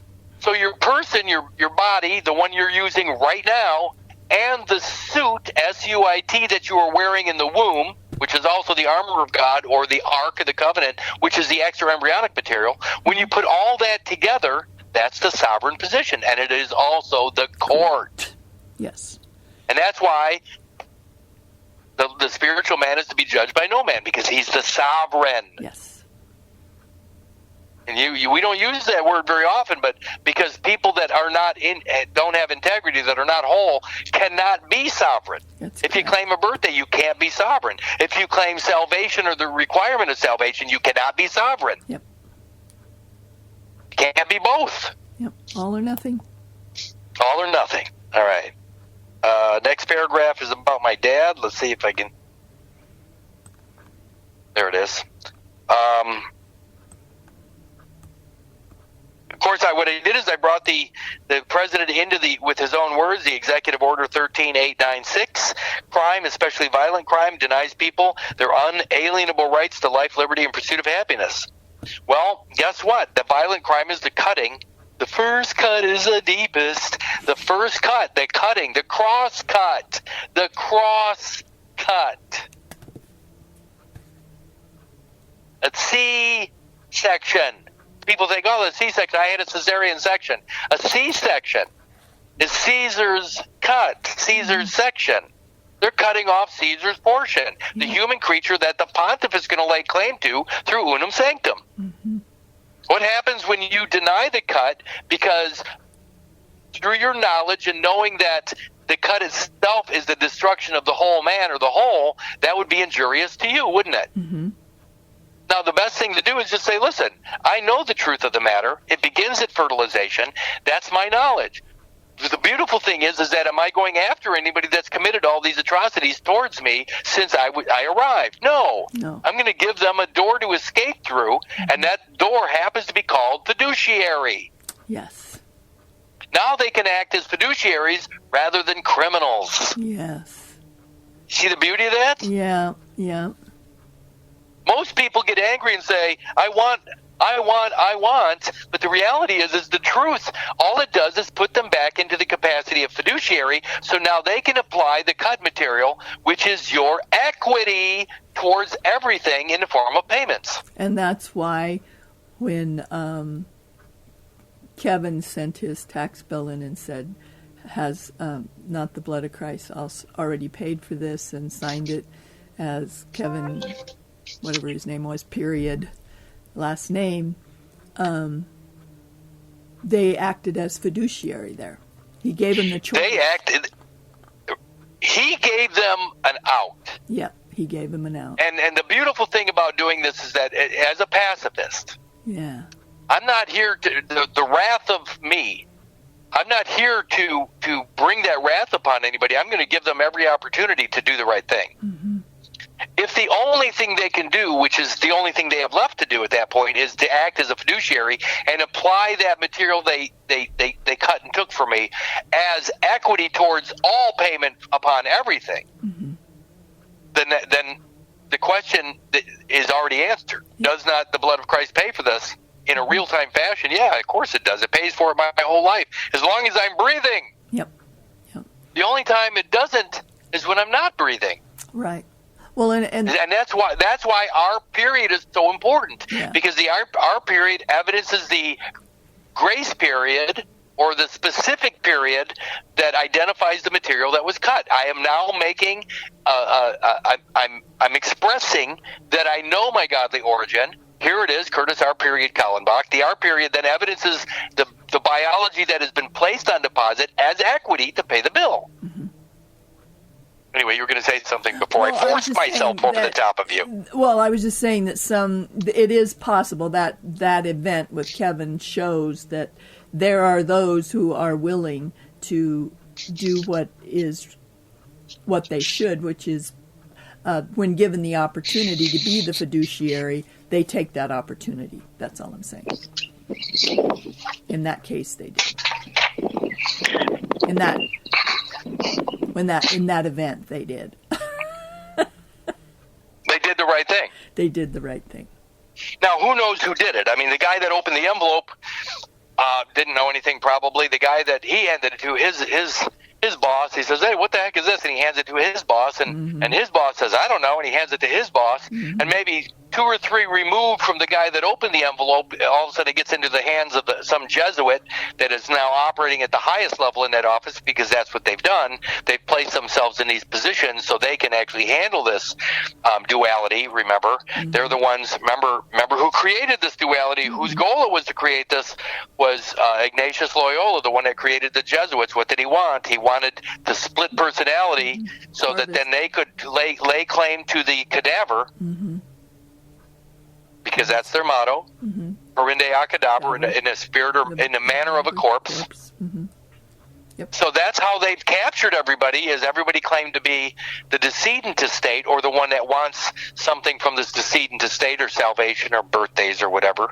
So, again, I think it did get kicked up. Some Jesuit that knew what he was doing probably handled it, said, okay, well, we just got to pay the bill here, and we'll refund the guy, because he knows the blood of Christ is already on deposit and has already paid this. He's not even making the statement. He's just asking the question. Hey, in this world, in this ecumenical economy where the blood of Christ has been placed on deposit, doesn't the blood of Christ pay for everything? Yeah. Of course it does. Yep. Worldwide. Okay. Man, I talk a lot. I love it. So, again, in the Executive Order 13896, the president's own words were crime, especially violent crime. Especially violent crime. This, by the way, came on the heels of my letter to him. On the heels of it. I remember. I mean, sometimes the president responded within 3 weeks of receipt of my letters. Especially like the one with the Palermo Protocols, when I didn't even identify the Palermo Protocols in my paragraph, and he did. He identified the cut organ, or the taken organ, as trafficking, and he came out with a proclamation or an executive order within 3 weeks receipt of that letter. Don't tell me the pen is not mightier than the sword. Exactly. Okay. Yeah, this paragraph goes on to talk about my dad doing everything the right way, my dad actually following all the rules, so to speak, and still being shit on. Mm-hmm. That's why this work that we do is to end the suffering of those people that actually believe or trust that others wouldn't be so nasty or try to harm them or intentionally steal all their property, which is exactly what's in play right now. Mm-hmm. My dad was amazing. I can't even imagine being, of course my dad liked what he was doing. He was a great engineer. He was a great draftsman. He really had an amazing mind. He loved what he was doing, which is probably why he could tolerate it. But he really did feel boxed in, hemmed in. And his 6 kids, he loved his kids, but he felt like he had to provide for us, and that's the story we were told, or that's the story we all bought into. I didn't. I never will.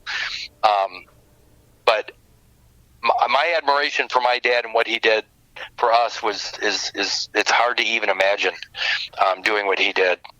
I'm a complete failure when it comes to family on so many levels, but it's because I don't want this to happen to anybody else ever. Actually, I don't want my son to suffer. I don't want Debbie to suffer. I don't want any of you guys to suffer this bullshit that I watched in my dad. Yep, mine too. Okay. Next paragraph is just me talking about my own crap. But finally, last paragraph. Finally, Mr. President, it says the intentional breaking of the manifest continuity. And there's the key right there. The biological continuity begins at fertilization. It begins at fertilization. Yep. And until my last expired breath, it's all one. Mm-hmm.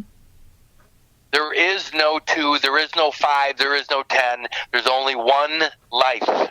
Yep. And it begins at fertilization and ends with my last breath outside the womb. Yep. In fact, I wrote a couple letters, obviously, that try to help people think of the caterpillar and the butterfly. In the womb, we are the caterpillar. Mm-hmm.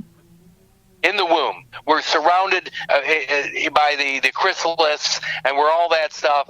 And then all of a sudden, we come out of the womb. That's the butterfly coming out. Now, our wings are our lungs. Yes. Or you can think of it as our sails. As long as our wings, our sails are filled with the breath, then we are living. Mm-hmm. And we get to move around and travel across everywhere. Mm-hmm. Our wings are our lungs. Our sails are our lungs. Mm-hmm. As long as we're breathing, breath, inspired, spiritual, we're living. Yep. And that living is the sovereign. Yes. If we buy into the narrative and sacrifice our 40 weeks in the womb or sacrifice everything outside the womb, either way, that diversity, that cut, it makes us defective. Yes. It makes us deficient. Yes. So, again, the intentional breaking of the continuity, which is the laws of nature. Yeah. People don't even realize that the umbilical cord, the cord blood, anything that's supposed to go into me would go into me without any interference from anybody else. That cord would then dry up and fall off on its own. I would be 100% unified in all of my existence without the cut. Yep. But the cut implies or gives rise to a false duality. And so now I have the ability to, and it sounds funny, impersonate myself. Yeah. They created an alternative path that is not me. Mm-hmm. But it's tied to commerce through a Gregorian-based calendar from 1582. Mm-hmm. So now the character born to that timeline or that calendar is subject to Chronos or Father Time which is potentially what the Saturnian cult and all that nonsense. But I don't care about any of the mythology because I'm speaking always in reality. Mm-hmm. I don't care about anybody's belief. I don't care what anybody thinks. Not interested in any of that. I'm interested in right here, right now, biologically breathing. That's the only thing I care about. Mm-hmm. And I'm not interested in ideas contrary to reality. Only things that fit with reality. By the way, by cutting that connection between me and my godly origin, what they really did is on paper, they killed me, the living. They sacrificed me, the living, so that their character could then do what? Assume my energy through my own volition. Mm-hmm. I claim the birth certificated person. I put all my energy into that character. They own that character. Mm-hmm. Now they own all the product of my energy because I'm wearing their character to go to work. I'm wearing their character and using their character's social insurance, social security number. That's what happens. So now all the stuff that I ever work towards thinking it's all mine becomes the imposter's. Yes. Right? Yes, and then they can argue that you are impersonating their character. Sure, I'm trespassing. You're trespassing. Unless I pay the administrative fee or the IRS for the use of that character. That's right. That's right. But if I'm whole, WHOLE, then they're trespassing by even producing such a character and placing it on my timeline. Yes. They're actually... They're actually, I'm looking for the first paragraph. They're actually shown to be a party to a violent crime.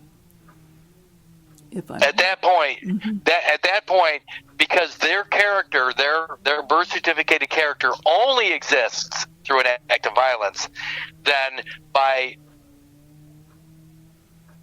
me giving them an out, everybody gets to go home. Mm-hmm. By me or them holding each other to this other position, there's a war. Mm-hmm. The war ends the moment you have the knowledge of fertilization. Yeah. The war ends. Mm-hmm. Because the war is about the means to an end or an end, fighting over an end. Mm-hmm. But the war ends the moment you know WHOLE. You know what it means to be whole. Then the war's over. Yeah. Let me there's no see longer, if there's any. There's no longer a phantom limb. Yeah, there's no more phantom limb. Mm-hmm. The phantom limb is 100% due to the cutting or the amputation of that limb. Mm-hmm. Of course, that limb, the umbilical and extraembryonic, which includes the fetal aspect of the maternal organ placenta, that's also a direct link to your family tree. Yes.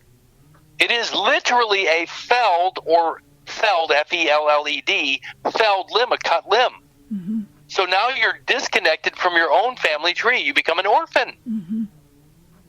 And, of course, what did they do? They created one global orphanage for all of the cut persons, the persons that are cut off from their godly heritage, that have claimed birthdays or claimed Jesus or whatever. Well, and that's what this is, an orphanage. Yeah. Yeah. Well, I was just thinking back to when I told you that in Jinshin, people who have phantom pains, that you can actually...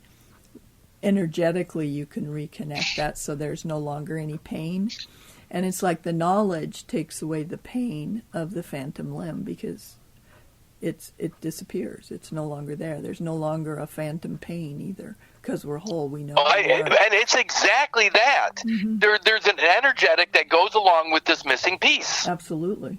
When they take that piece, they create a legitimate deficiency. Yes, absolutely. But when you have knowledge of what was cut off, when you have knowledge of your true origin, fertilization, when you have knowledge of the product of that act of God, the zygote itself, which is the origin of the species, all of a sudden that wholeness washes over you. Yeah. And that's why Luke 5:31, when he says, "They that are whole need not a physician," you're not broken. Yep, that's right. You don't need to be fixed. Mm-mm. Pretty exciting stuff. This letter is amazing. Ye shall know the truth, and the truth shall make you free. Yeah. Yeah. And that's even the CIA's motto. Mm-hmm. And so, I mean, again, I honestly believe that these letters are so powerful. And of course, he received this, I don't know, somewhere between January and March of 2020. Yep. Interesting. It's funny because I looked it up. I looked up the registered mail number. Now they won't admit that it was delivered. I have evidence it was delivered, so it doesn't matter. Yes, they actually take it off after a certain amount of time. Yeah, I think after 6 months or something, it just goes. They actually say that. I've read it on it, how long it stays on. I can't remember. Yeah, that's okay. I always print off receipts. Yeah, me too. I print off the receipts. All right. So, is there any? What do you think? Was this okay for today? Absolutely, it always is. I know. And for me, I know this stuff is fun. Yeah, I mean, I come here because I love it, and it makes I love doing this. So, I'm always open for whatever, and it's always good. Well, I think we're gonna try to get out of here this weekend. Okay. I mean, but let's just set something up for, let's call it next Tuesday, unless I have to bump that. But let's set it up for next Tuesday then. All right, sounds good. Alrighty, lady, love you. Talk to you. Love you. Bye. Okay, bye.